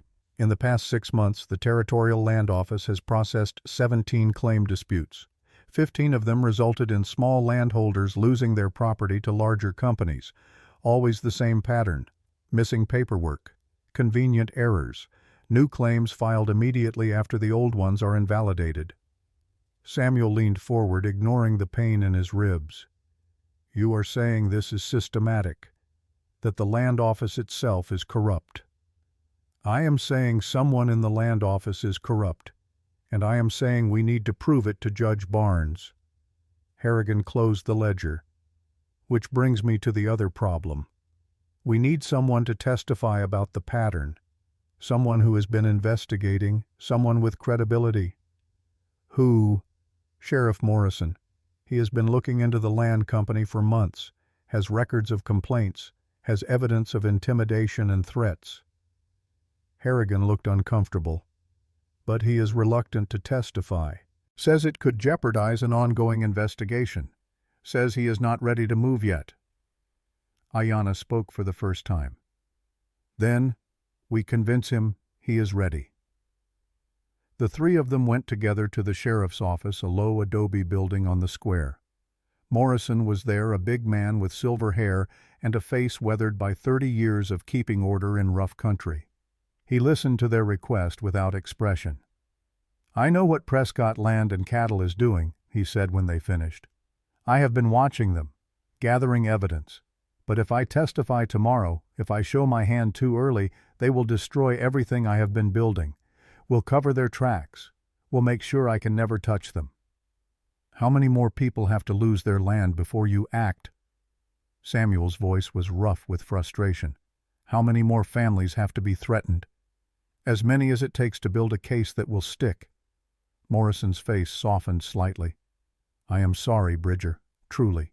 But I am playing a longer game here. If I sacrifice you to save 10 others, that is what I will do." They left the sheriff's office in defeated silence. Without Morrison's testimony, their case was weaker. Still winnable maybe, but no longer certain. Samuel stood on the sidewalk, feeling the weight of it all pressing down. The pain in his ribs, the exhaustion in his bones, the knowledge that tomorrow might end with him and Thomas homeless, wandering, starting over with nothing. Then he felt Ayanna's hand slip into his, small and strong and warm. "We will win," she said quietly. "Stone by stone. We will build something they cannot tear down." Samuel wanted to believe her, wanted to trust that justice would prevail, that right would triumph over wrong. But he had lived too long, seen too much to believe in fairy tales. Still he squeezed her hand back, held it for just a moment before propriety demanded he release it. "Tomorrow, then," he said. "Tomorrow." They spent the rest of the day preparing, visiting each witness to confirm they would come to court, organizing documents in the order Harrigan specified, making sure every receipt, every tax record, every scrap of proof was ready to present. By evening, Samuel's body was screaming for rest, but his mind was too active, too full of scenarios and possibilities. He lay in his bed that night listening to Ayanna moving quietly in Thomas's room, listening to Pete snoring in the barn loft, listening to the desert wind that never stopped, that had been blowing across this land long before humans came with their claims and their conflicts and their endless need to own what could never truly be owned. Tomorrow would come, regardless of whether he was ready. Tomorrow would decide everything. And Samuel Bridger, 44 years old, twice bereaved, once failed, would stand before a judge and fight for the only thing he had left that mattered: home. The Prescott Territorial Courthouse stood at the north end of the plaza, a two-story structure of local granite that gleamed white in the afternoon sun. Samuel arrived at 1:30, giving himself time to settle his nerves, to breathe through the pain in his ribs that flared with every step. Ayanna walked beside him, dressed in her finest clothes, a dark blue dress with intricate beadwork at the collar that marked her Apache heritage. She had insisted on being there on sitting where Samuel could see her, on being a visible reminder that he did not stand alone. Thomas was with them too. Samuel had collected him that morning from the Johnsons, had explained what was happening, had given the boy the choice to stay away or to witness. Thomas had chosen to witness, to see firsthand whether the law protected good men or destroyed them. The courtroom was already filling when they entered. Samuel recognized many faces. His witnesses scattered through the benches, nodding and greeting, curious townspeople drawn by gossip and the promise of drama. And in the front row on the left side, 3 men in expensive suits who could only be representatives of the Prescott Land and Cattle Company. The leader from the confrontation 2 nights ago sat among them, his neck still showing faint bruises where Samuel's forearm had pressed. He smiled when he saw Samuel enter, a smile that promised retribution regardless of how the judge ruled. Patrick Harrigan was already at the defense table, papers organized in neat stacks, his red hair combed back severely, his expression focused and calm. He gestured Samuel to sit beside him. "How are you feeling?" Harrigan asked quietly. "Like I got kicked by 3 horses. Try not to grimace when you breathe. The judge will notice. We want you looking strong, not injured." Harrigan glanced at the opposition table. "Their lead lawyer is Gordon Blackwell. He has a reputation for aggressive tactics. Do not let him provoke you. No matter what he says, stay calm." Samuel nodded, though staying calm felt about as likely as stopping his heart from beating. At precisely 2 o'clock, a door at the front of the courtroom opened. Everyone rose as Judge William H. Barnes entered. He was a man in his 60s, tall and lean, with white hair and eyes that missed nothing. He wore the traditional black robes of his office, but there was nothing ceremonial in his bearing. This was a man who had seen the worst humanity could offer and had chosen to believe in law anyway. "Be seated," Barnes said, his voice carrying easily through the room. He settled into his chair, surveyed the courtroom with those sharp eyes, then looked at the papers before him. "We are here today to resolve a dispute regarding land claim number 847, filed in 1878 by one Samuel Bridger for property 2 miles south of this town. Mr. Harrigan, you are representing the claimant. I am your honor.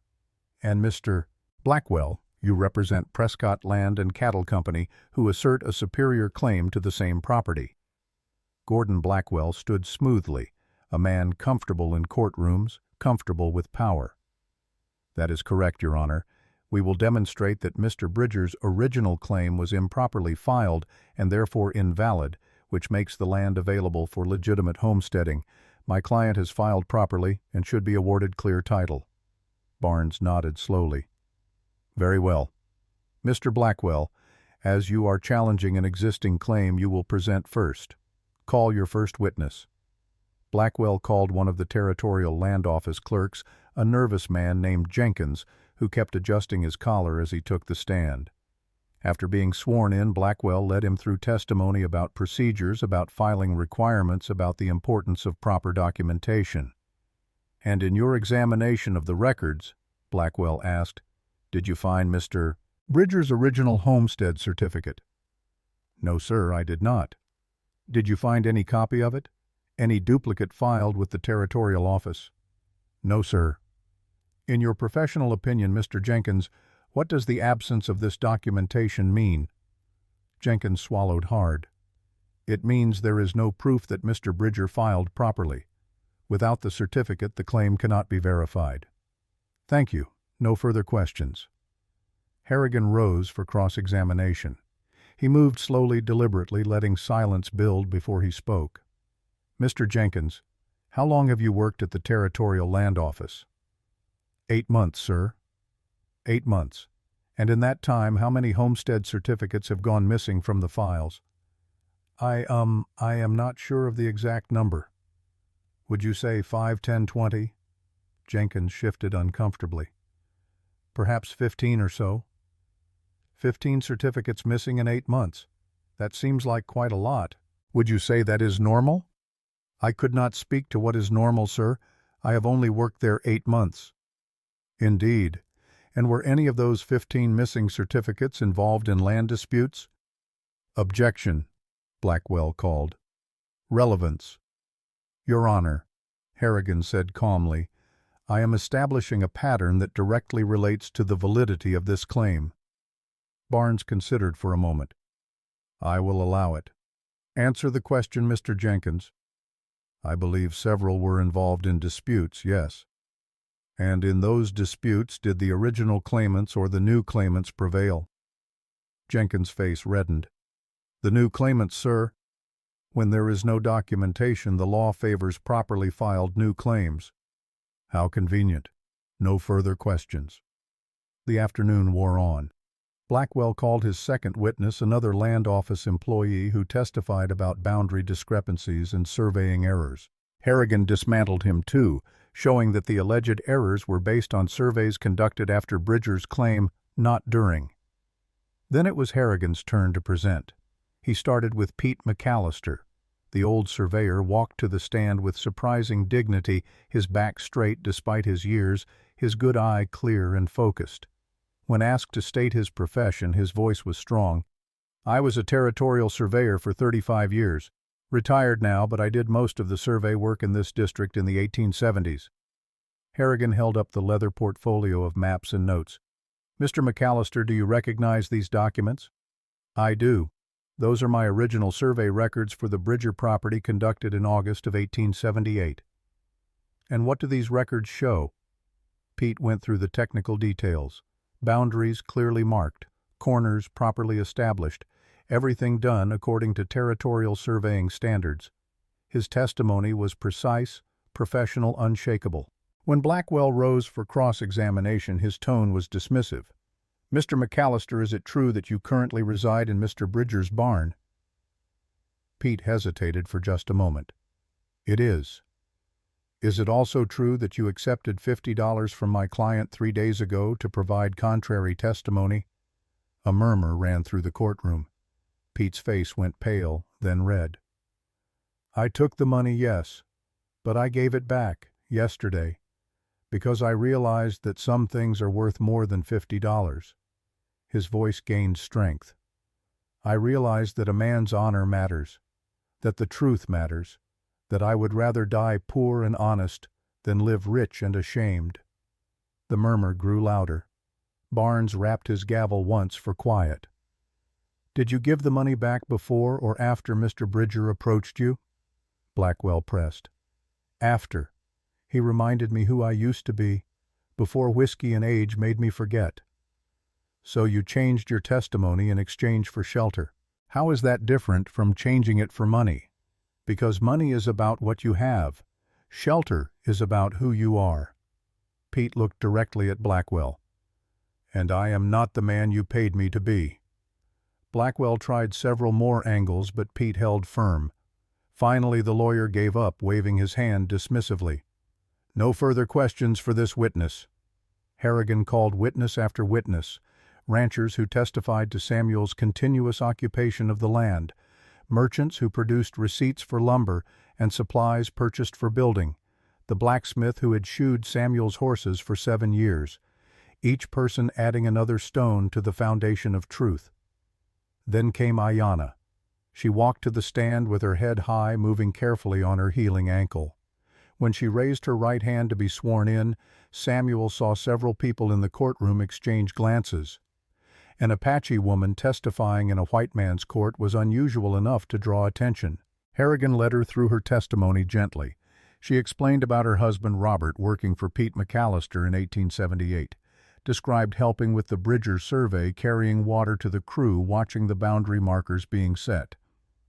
"And you remember this specifically because," Harrigan asked, "because my husband spoke of it often. He said it was the cleanest survey he ever helped with. Said Pete McAllister was the most honest surveyor in the territory." She paused. "My husband was killed 4 years ago by men trying to steal land. He died defending a neighbor's water rights. He taught me that standing up for what is right matters more than standing aside to be safe." Blackwell's cross-examination was aggressive, bordering on hostile. "Mrs. Hayes, you are Apache, are you not?" "I am." "And your testimony today is in support of a white man against a white-owned company. Do you not find that unusual?" Ayanna's eyes flashed, but her voice remained steady. "I find it unusual that you think race matters more than truth. I am testifying to what I saw, what I remember. The color of Mr. Bridger's skin has nothing to do with whether his claim is valid. You were on his property 2 days ago, were you not, staying in his home?" "I was."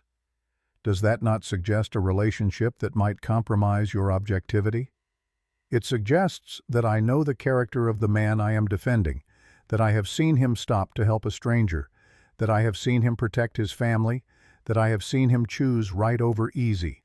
She leaned forward slightly. "Can you say the same about your clients?" Objection. Blackwell's face had gone red. "The witness is being argumentative." "Sustained," Barnes said, but there was a glint in his eye that suggested he appreciated Ayanna's spirit. "Mrs. Hayes, please confine yourself to answering the questions asked." Blackwell tried to rattle her further, but Ayanna held firm. Finally, he dismissed her with a wave of contempt. As she left the stand, passing Samuel's table, their eyes met. She nodded once. Samuel nodded back. A conversation without words. The afternoon stretched toward evening. More witnesses, more documents. The pile of evidence growing higher, the case solidifying around the simple truth that Samuel Bridger had lived on and improved his land continuously for 7 years, had paid taxes, had built a life. Finally, at 6 o'clock, both sides rested. Judge Barnes sat back in his chair, surveying the courtroom. "I will take this matter under advisement," he said. "Given the seriousness of the issues and the volume of testimony, I will not rush to judgment. I will review all evidence and render a decision tomorrow morning at 9 o'clock. He paused, his gaze moving from Samuel to the Prescott land and cattle representatives. "I will say this, however. I am troubled by certain patterns that have emerged in testimony today. The Territorial Land Office will be subject to audit, and anyone found to have participated in fraudulent claims will face criminal charges. Court is adjourned." The gavel fell. Samuel sat frozen for a moment, the words sinking in. Not a victory yet, not a loss either. Uncertainty for another night. People began filing out. Several stopped to shake Samuel's hand to offer encouragement. Pete McAllister gripped his shoulder. "You did good today, son. Real good." Harrigan gathered his papers efficiently. "We have a strong case, very strong. But Barnes is a careful man. He will not rule hastily." He looked at Samuel. "Go home. Rest. Try not to worry." Try not to worry. As if that were possible. Samuel, Ayanna, and Thomas left the courthouse together. The sun was setting, painting Prescott in shades of orange and purple. The town was quieter now, winding down from the day's heat and activity. They were crossing the plaza when Samuel noticed the 3 men from Prescott Land and Cattle standing near a freight wagon. The leader saw them, said something to his companions. They began moving not directly toward Samuel's group, but on an intercept course, casual but deliberate. "Keep walking," Samuel said quietly to Ayanna. "Get Thomas to the wagon." But before they could reach it, the 3 men were there, blocking their path.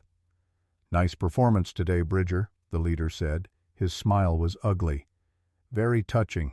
The loyal neighbors, the noble surveyor, the savage squaw speaking up for the white man, almost made me weep."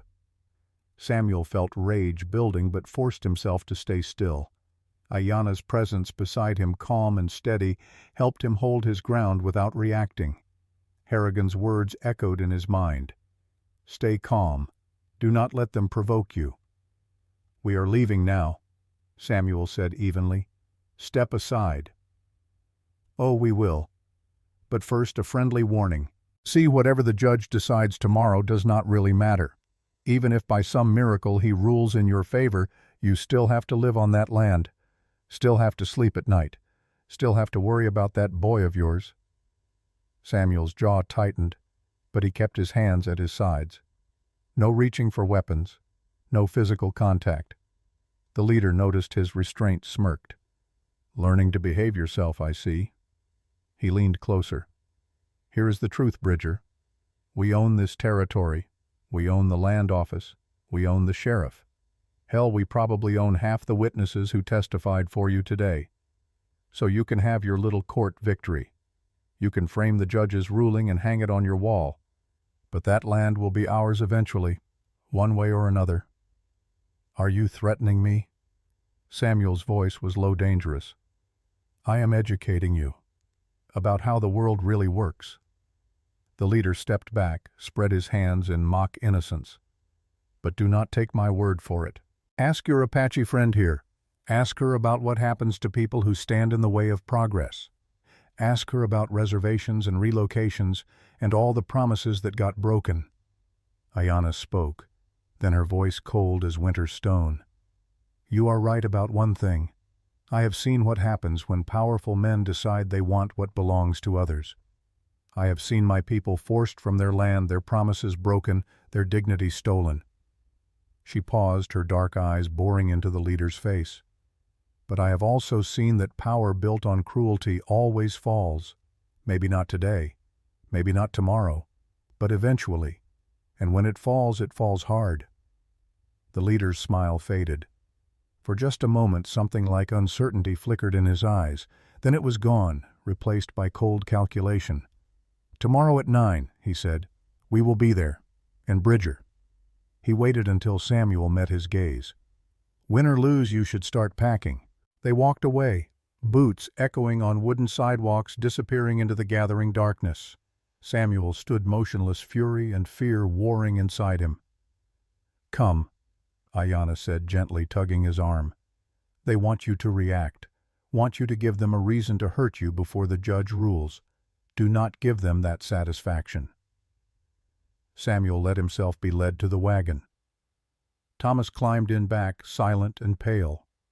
Samuel took the reins and they rode out of Prescott as night claimed the desert, three people bound together by circumstance and choice, heading toward a home that might not be theirs tomorrow. The ranch was dark when they arrived. Samuel lit lamps, checked doors and windows, made sure the Winchester was loaded and within reach. Pete emerged from the barn loft, moving carefully in the darkness. "How did it go?" the old man asked. "We wait until morning." Samuel's voice was flat with exhaustion. "The judge will rule at 9. They ate a cold supper of bread and cheese, no one speaking much. Thomas went to bed early, worn out by the day's tension. Ayanna helped Samuel change the binding on his ribs, her hands gentle but efficient. "You should rest," she said when she finished. "Tomorrow will be difficult, regardless of the outcome. I am not sure I can sleep." "Then just lie down. Close your eyes. Let your body rest, even if your mind cannot." Samuel did as she suggested, stretching out on his bed fully clothed, staring at the ceiling. He heard Ayanna moving in the other room, heard Pete settling into the barn loft, heard the desert wind that never stopped. And somewhere in the darkness, despite everything, sleep found him. He dreamed of circles, of stones placed one by one, of his father's face, young and frightened and saved by an Apache woman he would never see again, of Thomas growing into a man learning that standing up mattered more than standing aside, of Ayanna, her hand in his, building something that had no name yet but felt like the beginning of everything that mattered. When he woke, dawn, light was streaming through the window. His body ached. His ribs throbbed. But his mind was clear. Today the judge would rule. Today they would learn if trust built stone by stone was strong enough to stand against power built on lies. Today would decide everything. Samuel rose dressed carefully and walked to the kitchen where Ayanna was already making coffee. She looked at him, and he saw his own determination reflected in her eyes. "Ready?" she asked. "Ready," he said, and together they prepared to face whatever judgment was coming. The courtroom was packed by 8:30. Samuel arrived early with Ayanna, Thomas, and Pete taking their seats in the front row. The benches behind them filled quickly with familiar faces. His witnesses from yesterday, neighbors who had traveled to town to hear the verdict, strangers drawn by gossip about the Apache woman who had testified so powerfully. The Prescott land and cattle representatives sat across the aisle in their expensive suits radiating confidence. The leader caught Samuel's eye and smiled, that cold smile touching his bruised neck as if to remind Samuel of what was coming regardless of the judge's decision. At precisely 9 o'clock, Judge Barnes entered. Everyone rose, the scrape of boots on wooden floor like a collective held breath being released. Barnes settled into his chair, adjusted his spectacles, and surveyed the crowded room with those sharp eyes that missed nothing. "Before I render my decision," Barnes began, his voice carrying clearly through the silent courtroom, "I want to address something that became apparent during yesterday's proceedings. This case is not simply about one parcel of land. It is about the integrity of our territorial land system. It is about whether property rights mean anything or whether they can be erased through bureaucratic manipulation and convenient document loss." He paused, letting the words settle like dust. "I have served as a territorial judge for 16 years. In that time I have seen this country transform from wilderness into civilization. I have watched honest people build homes and ranches and farms on land that once knew only sage and cactus. And I have watched with growing concern as certain interests have used legal mechanisms to steal what others built." The Prescott land and cattle lawyer Blackwell shifted uncomfortably but said nothing. The evidence presented yesterday was overwhelming. 14 witnesses testified to Samuel Bridger's continuous occupation and improvement of the disputed property. Tax records spanning 7 years were entered into evidence. Survey maps and notes from the original 1878 claim were precise and professional. Against this, the opposition offered only the absence of one document and the testimony of 2 land office clerks whose credibility is, to put it charitably, questionable. Samuel's heart began to pound.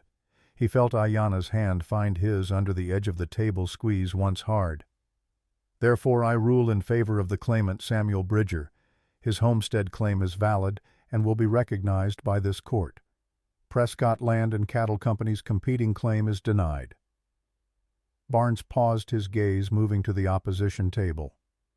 "Furthermore, I am referring this matter to the Territorial Attorney General for investigation.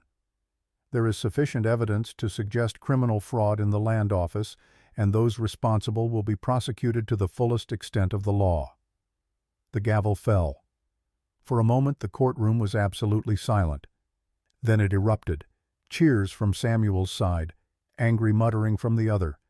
People standing talking, the noise building like a wave. Samuel sat frozen, the reality of it washing over him slowly. He had won. The land was his. Thomas would have a home. 7 years of work, of building, of surviving had not been for nothing. Beside him, Ayanna was crying silently, her shoulders shaking. Pete McAllister wiped his eyes with a weathered hand. Thomas looked up at Samuel with something like awe, as if seeing his guardian in a new light. Harrigan reached across the table, gripped Samuel's shoulder. "Congratulations. Justice actually prevailed today." But Samuel's attention had moved to the opposition table where the 3 men from Prescott Land and Cattle stood. The leader's face was dark with rage. He said something to Blackwell, something sharp and quiet, then turned and walked from the courtroom. His 2 companions followed their boots, loud in the gradually quieting space. "Samuel," Ayanna's voice pulled him back. "We should leave. Now. Before they have time to—" She did not finish the sentence. She did not need to. Samuel understood. A court ruling was just paper. What mattered was what happened next in the hours and days when rage had time to ferment into action. They left quickly, avoiding the congratulations, the handshakes, the well-wishers who wanted to celebrate. Outside, the morning sun was already hot, promising a scorching day. Samuel helped Ayanna into the wagon, lifted Thomas up beside her, gestured for Pete to join them. "Where are we going?" Thomas asked. "Home," Samuel said. "To our home." The ride south seemed longer than usual, every minute stretched by anticipation and residual fear. Samuel kept checking behind them, watching for riders, for dust clouds, for any sign of pursuit.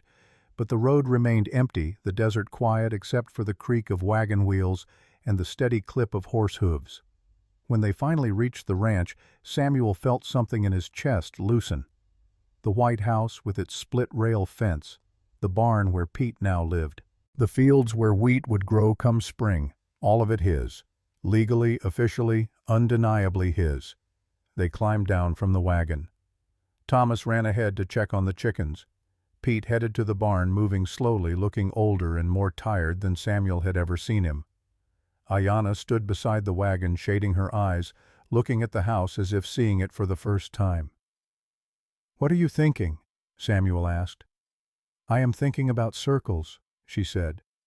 "About how my grandmother saved your father and you saved me, and together we saved this place." She turned to him, and in the morning light her face was beautiful in a way that made Samuel's breath catch. "I am thinking about trust. About how it builds stone by stone until it becomes something strong enough to stand on." Samuel wanted to say something profound, something equal to the moment, but the words would not come. So instead he did what felt most natural. He reached out and took her hand, held it openly in the sunlight where anyone could see. She did not pull away. They stood like that for a long moment, two people who had been strangers a week ago, now connected by something neither could fully name, but both understood completely. Then Thomas's voice broke the spell. "Uncle Samuel, someone is coming." Samuel's hand dropped to his belt where his knife waited. He moved to the front of the wagon, looking north toward the road. A single rider approached, moving at an easy pace. As the figure drew closer, Samuel recognized the silver hair, the broad shoulders. Sheriff Morrison. The lawman reined in at the gate, dismounted slowly, his movements deliberate and careful. He nodded to Samuel, touched his hat brim to Ayanna. "Bridger, Mrs. Hayes, congratulations on your victory." "Thank you, Sheriff." Samuel's voice was cautious.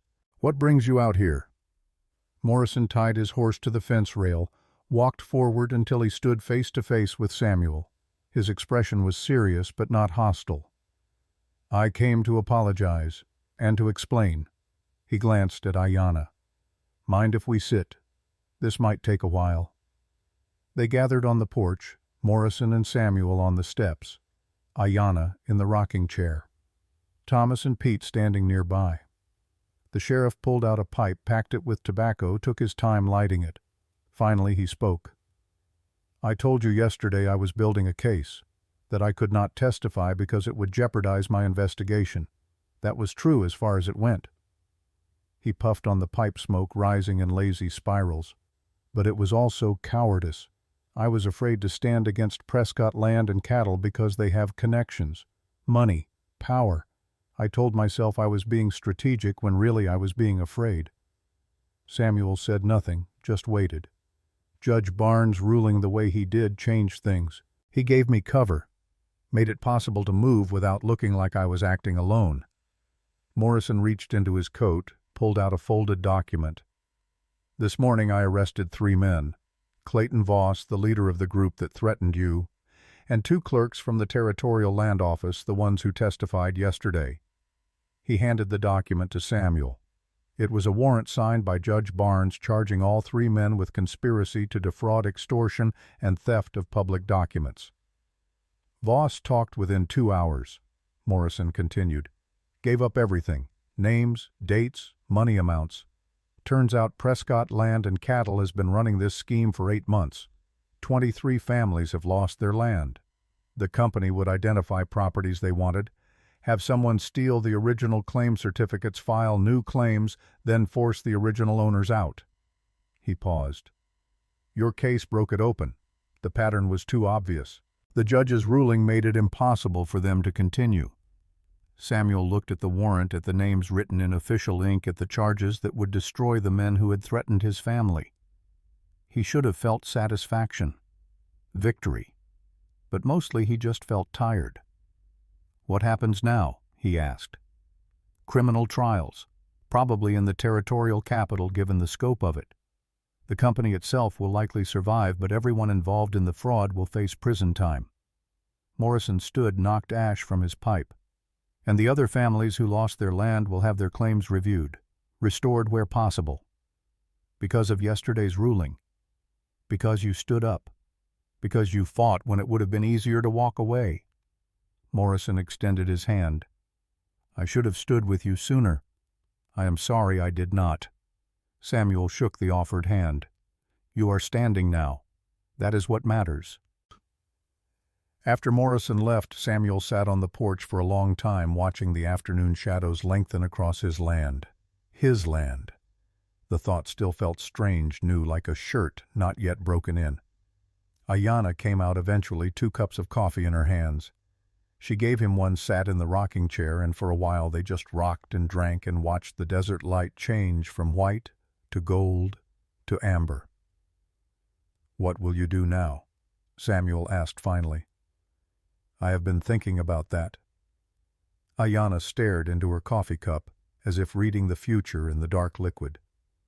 I have been living in town, teaching at the reservation school, keeping my distance from both worlds, white and Apache, not quite belonging to either. She looked up at him. But maybe that is the wrong approach. Maybe belonging is not about choosing one world or the other. Maybe it is about building something new, something that honors both. What are you saying? I am saying that Sarah needs a real home, a place to grow up where she can learn both her father's world and her mother's, a place with land and animals and hard work. She paused, meeting his eyes directly. I am saying that you and Thomas need more than just survival. You need family, community, connection.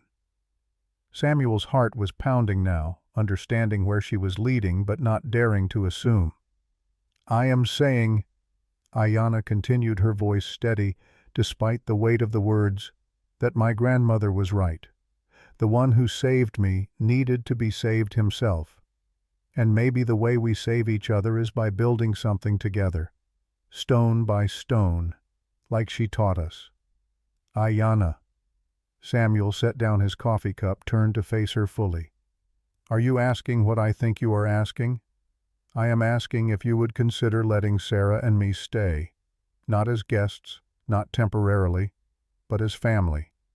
She smiled, and it was tender and nervous and hopeful all at once. I am asking if you believe in second chances, in new beginnings, in trust that has been tested and found worthy.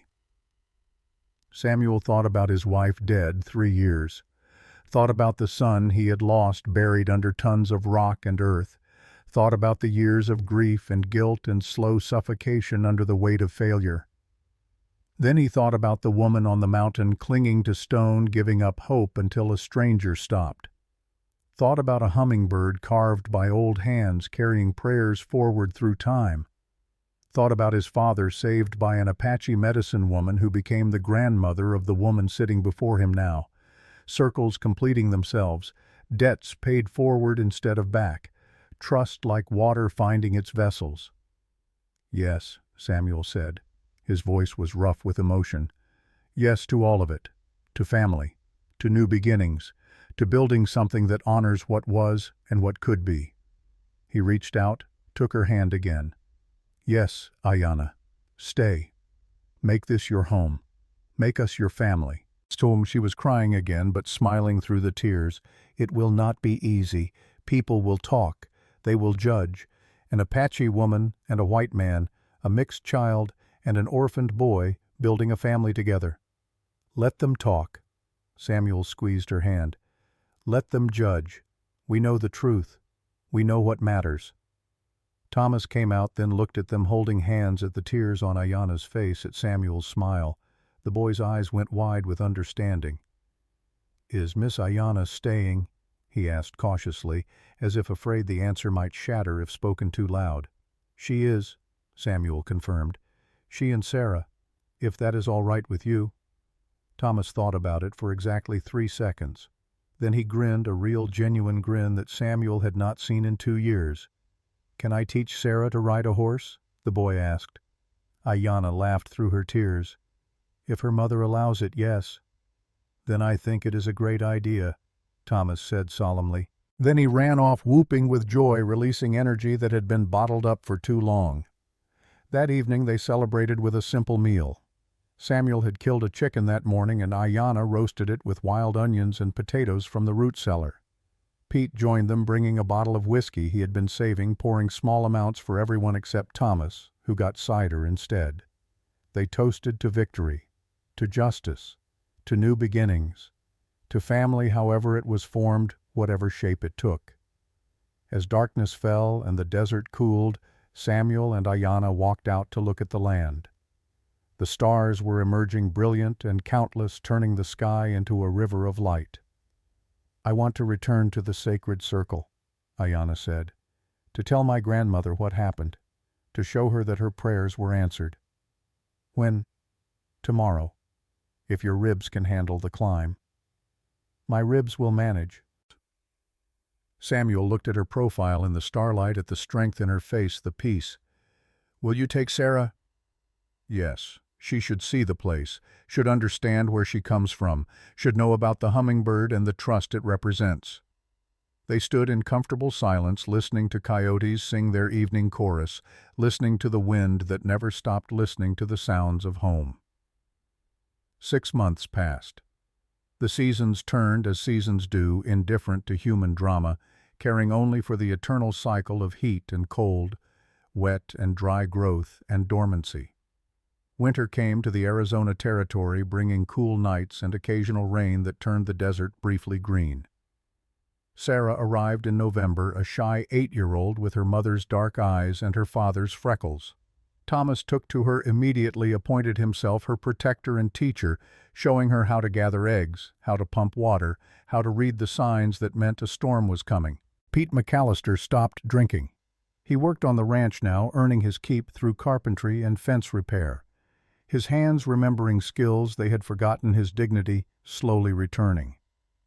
He was building a workshop in the barn, a place where he could return to surveying when the Territorial Land Office was finally cleaned up and reorganized. The criminal trials happened in January, swift and decisive. Clayton Voss received 10 years in territorial prison. The 2 land office clerks received 7 years each. The Prescott Land and Cattle Company was dissolved, its assets seized, to provide restitution to the families it had defrauded. 23 families had their land restored. 23 homes were saved because Samuel Bridger had chosen to fight instead of flee. Sheriff Morrison stopped by regularly, bringing news, bringing friendship, bringing his own quiet apology in the form of attention and respect. He told Samuel that the territorial governor had taken notice that reforms were being implemented, that what happened in that courtroom had rippled outward in ways no one could have predicted. And slowly, carefully, Samuel and Ayanna built something new. They were not married yet, both wanting to take time to be certain to honor what they had lost while making space for what they were becoming. But they were family in all the ways that mattered. Shared meals, shared work, shared laughter and occasional tears. 2 damaged people teaching each other how to trust again, how to hope again, how to believe that endings could become beginnings if you were brave enough to let them. In March, when the weather turned warm and the desert bloomed with unexpected wildflowers, they made the climb back to the sacred circle, all of them together. Samuel and Ayanna Thomas and Sarah Pete bringing up the rear, moving slower but steady. The circle of white stones was exactly as Samuel remembered. 12 stones forming a perfect ring, the ashes of old fires at the center. But there was something new. The wooden hummingbird was still there, undisturbed by weather or time or animals, and beside it someone had placed wildflowers, fresh ones, placed recently, Ayanna knelt at the edge of the circle, tears on her cheeks.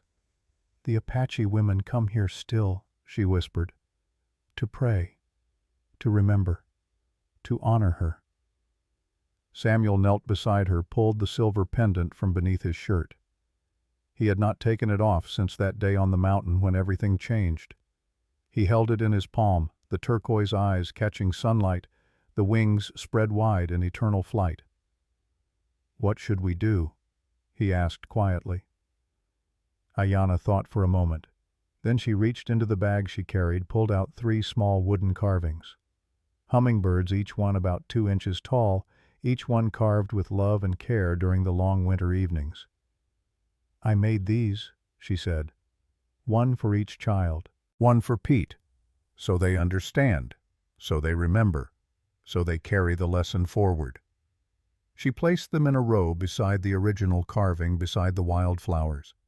Trust is not something you possess. It is something you build, something you give, something you pass along. Thomas and Sarah knelt beside them, looking at the carvings with solemn understanding. Pete stood behind his weathered face, wet with tears he no longer tried to hide. "What do we do now?" Thomas asked. The question was simple but profound, carrying weight beyond its words. Samuel looked at the circle of stones, at the carvings and flowers, at the people surrounding him who had become more than companions, more than allies, more than friends, who had become the thing he thought he had lost forever when his son died and his wife followed. Family. "Now," Samuel said, "we go home. We do our work. We raise these children. We help our neighbors. We build something that lasts." He paused, choosing words carefully. "And when the time comes, when Thomas and Sarah are grown and building their own lives, we teach them to do the same, to stop for strangers, to stand up when others walk away, to build trust stone by stone, knowing it will matter to people they will never meet in ways they cannot predict." "Like Grandmother Dakota did," Sarah said softly. It was one of the first times she had spoken directly to Samuel, and her voice was sweet and clear. "Exactly like Grandmother Dakota did," Ayanna confirmed. She reached out, took Samuel's hand in one of hers, Sarah's in the other. Thomas took Samuel's free hand. Pete placed his weathered palms on the shoulders of both children. They formed their own circle, then standing around the stone circle, 5 people connected by choice and circumstance, by trust, earned and freely given. And in that moment Samuel felt it, the presence he had felt 6 months ago. Not quite a ghost, not quite a spirit, but something, a grandmother's knowing. The wisdom of old hands that had carved prayers into wood, that had saved a soldier's life, that had set in motion a chain of events that would take 20 years to complete. She was there, approving, satisfied, at peace. Then she was gone, and they were alone on the mountain. 5 people and 3 carved hummingbirds and the eternal Arizona sky. They descended together as the sun climbed toward noon, moving slowly, helping each other over rough patches, talking quietly about plans for spring planting, about the foal that would be born in May, about the reading lessons Sarah was teaching Thomas, about the simple, ordinary things that made up a life. At the base of the mountain, they paused to rest. Samuel looked back up at the trail, at the sacred circle hidden somewhere in the heights, at the place where endings had become beginnings. "Do you ever regret it?" Ayanna asked quietly. "Stopping that day, saving me everything that came after." Samuel thought about the question seriously, giving it the weight it deserved. Thought about the fear, the fights, the pain. Thought about nearly losing Thomas, nearly losing everything. Then he thought about this moment. Standing in the spring sunshine with people who trusted him, who he trusted in return. With children laughing. With a future that looked nothing like the past, but felt right in ways he could not articulate. "Not for 1 second," he said. Ayanna smiled that smile that still made his breath catch. "Good. Because I am not done building yet. Not nearly done." "Building what?" "Everything. Home, family, trust. A life that honors where I came from while creating something new."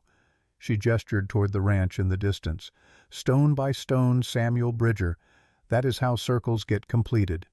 "Stone by stone," he agreed, and together with their children and their friend with their past and their future, walking beside them, they headed home. Epilogue. 20 years later, in the spring of 1906, Thomas Bridger stood in the same courtroom where his uncle had fought for their land. He was 33 now, broad-shouldered and sun-weathered, wearing the badge of Prescott County Sheriff with pride. Beside him sat his wife Rachel and their son, 6 years old, named James Samuel Bridger, after both his great-grandfather and the man who had raised his father. The boy held something in his small hands, a silver pendant on a leather cord, a hummingbird with turquoise eyes. "Tell me again," the child said, his voice carrying the impatience of 6-year-olds everywhere. "Tell me about the hummingbird." Thomas smiled, reached out to touch the pendant gently. "Your grandfather Samuel wore this every day. His father wore it before him, given by an Apache medicine woman who saved his life. And when grandfather Samuel died, he gave it to me. And now I am giving it to you." "But why a hummingbird?"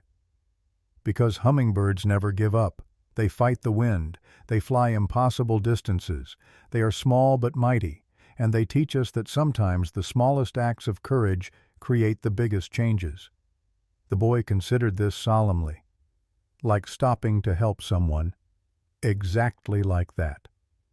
"I would stop," the child declared. "If I saw someone who needed help, I would stop." Thomas felt his throat tighten with emotion. He thought about his uncle, dead 5 years now, buried beside Ayanna, who had followed him within a year. He thought about Sarah now, a teacher at the territorial school, using her mixed heritage to bridge 2 worlds.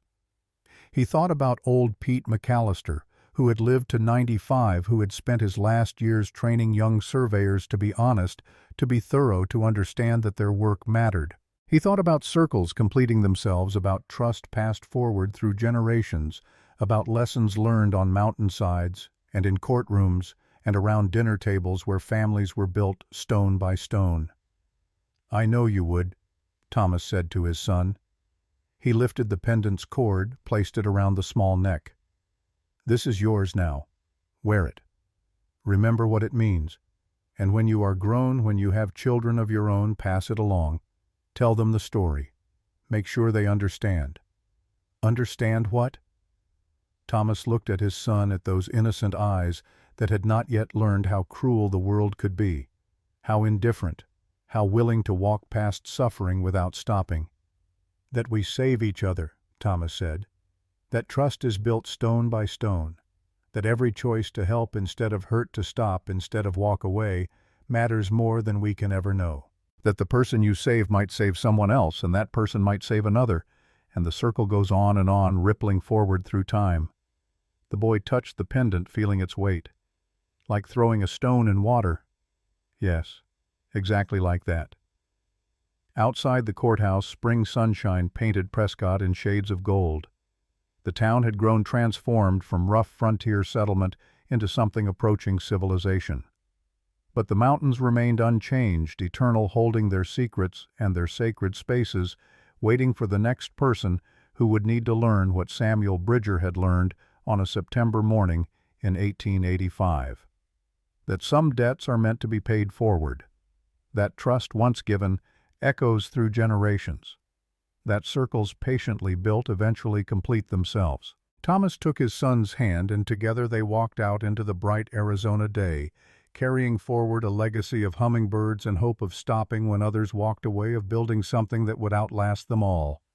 Stone by stone, trust by trust, one choice at a time.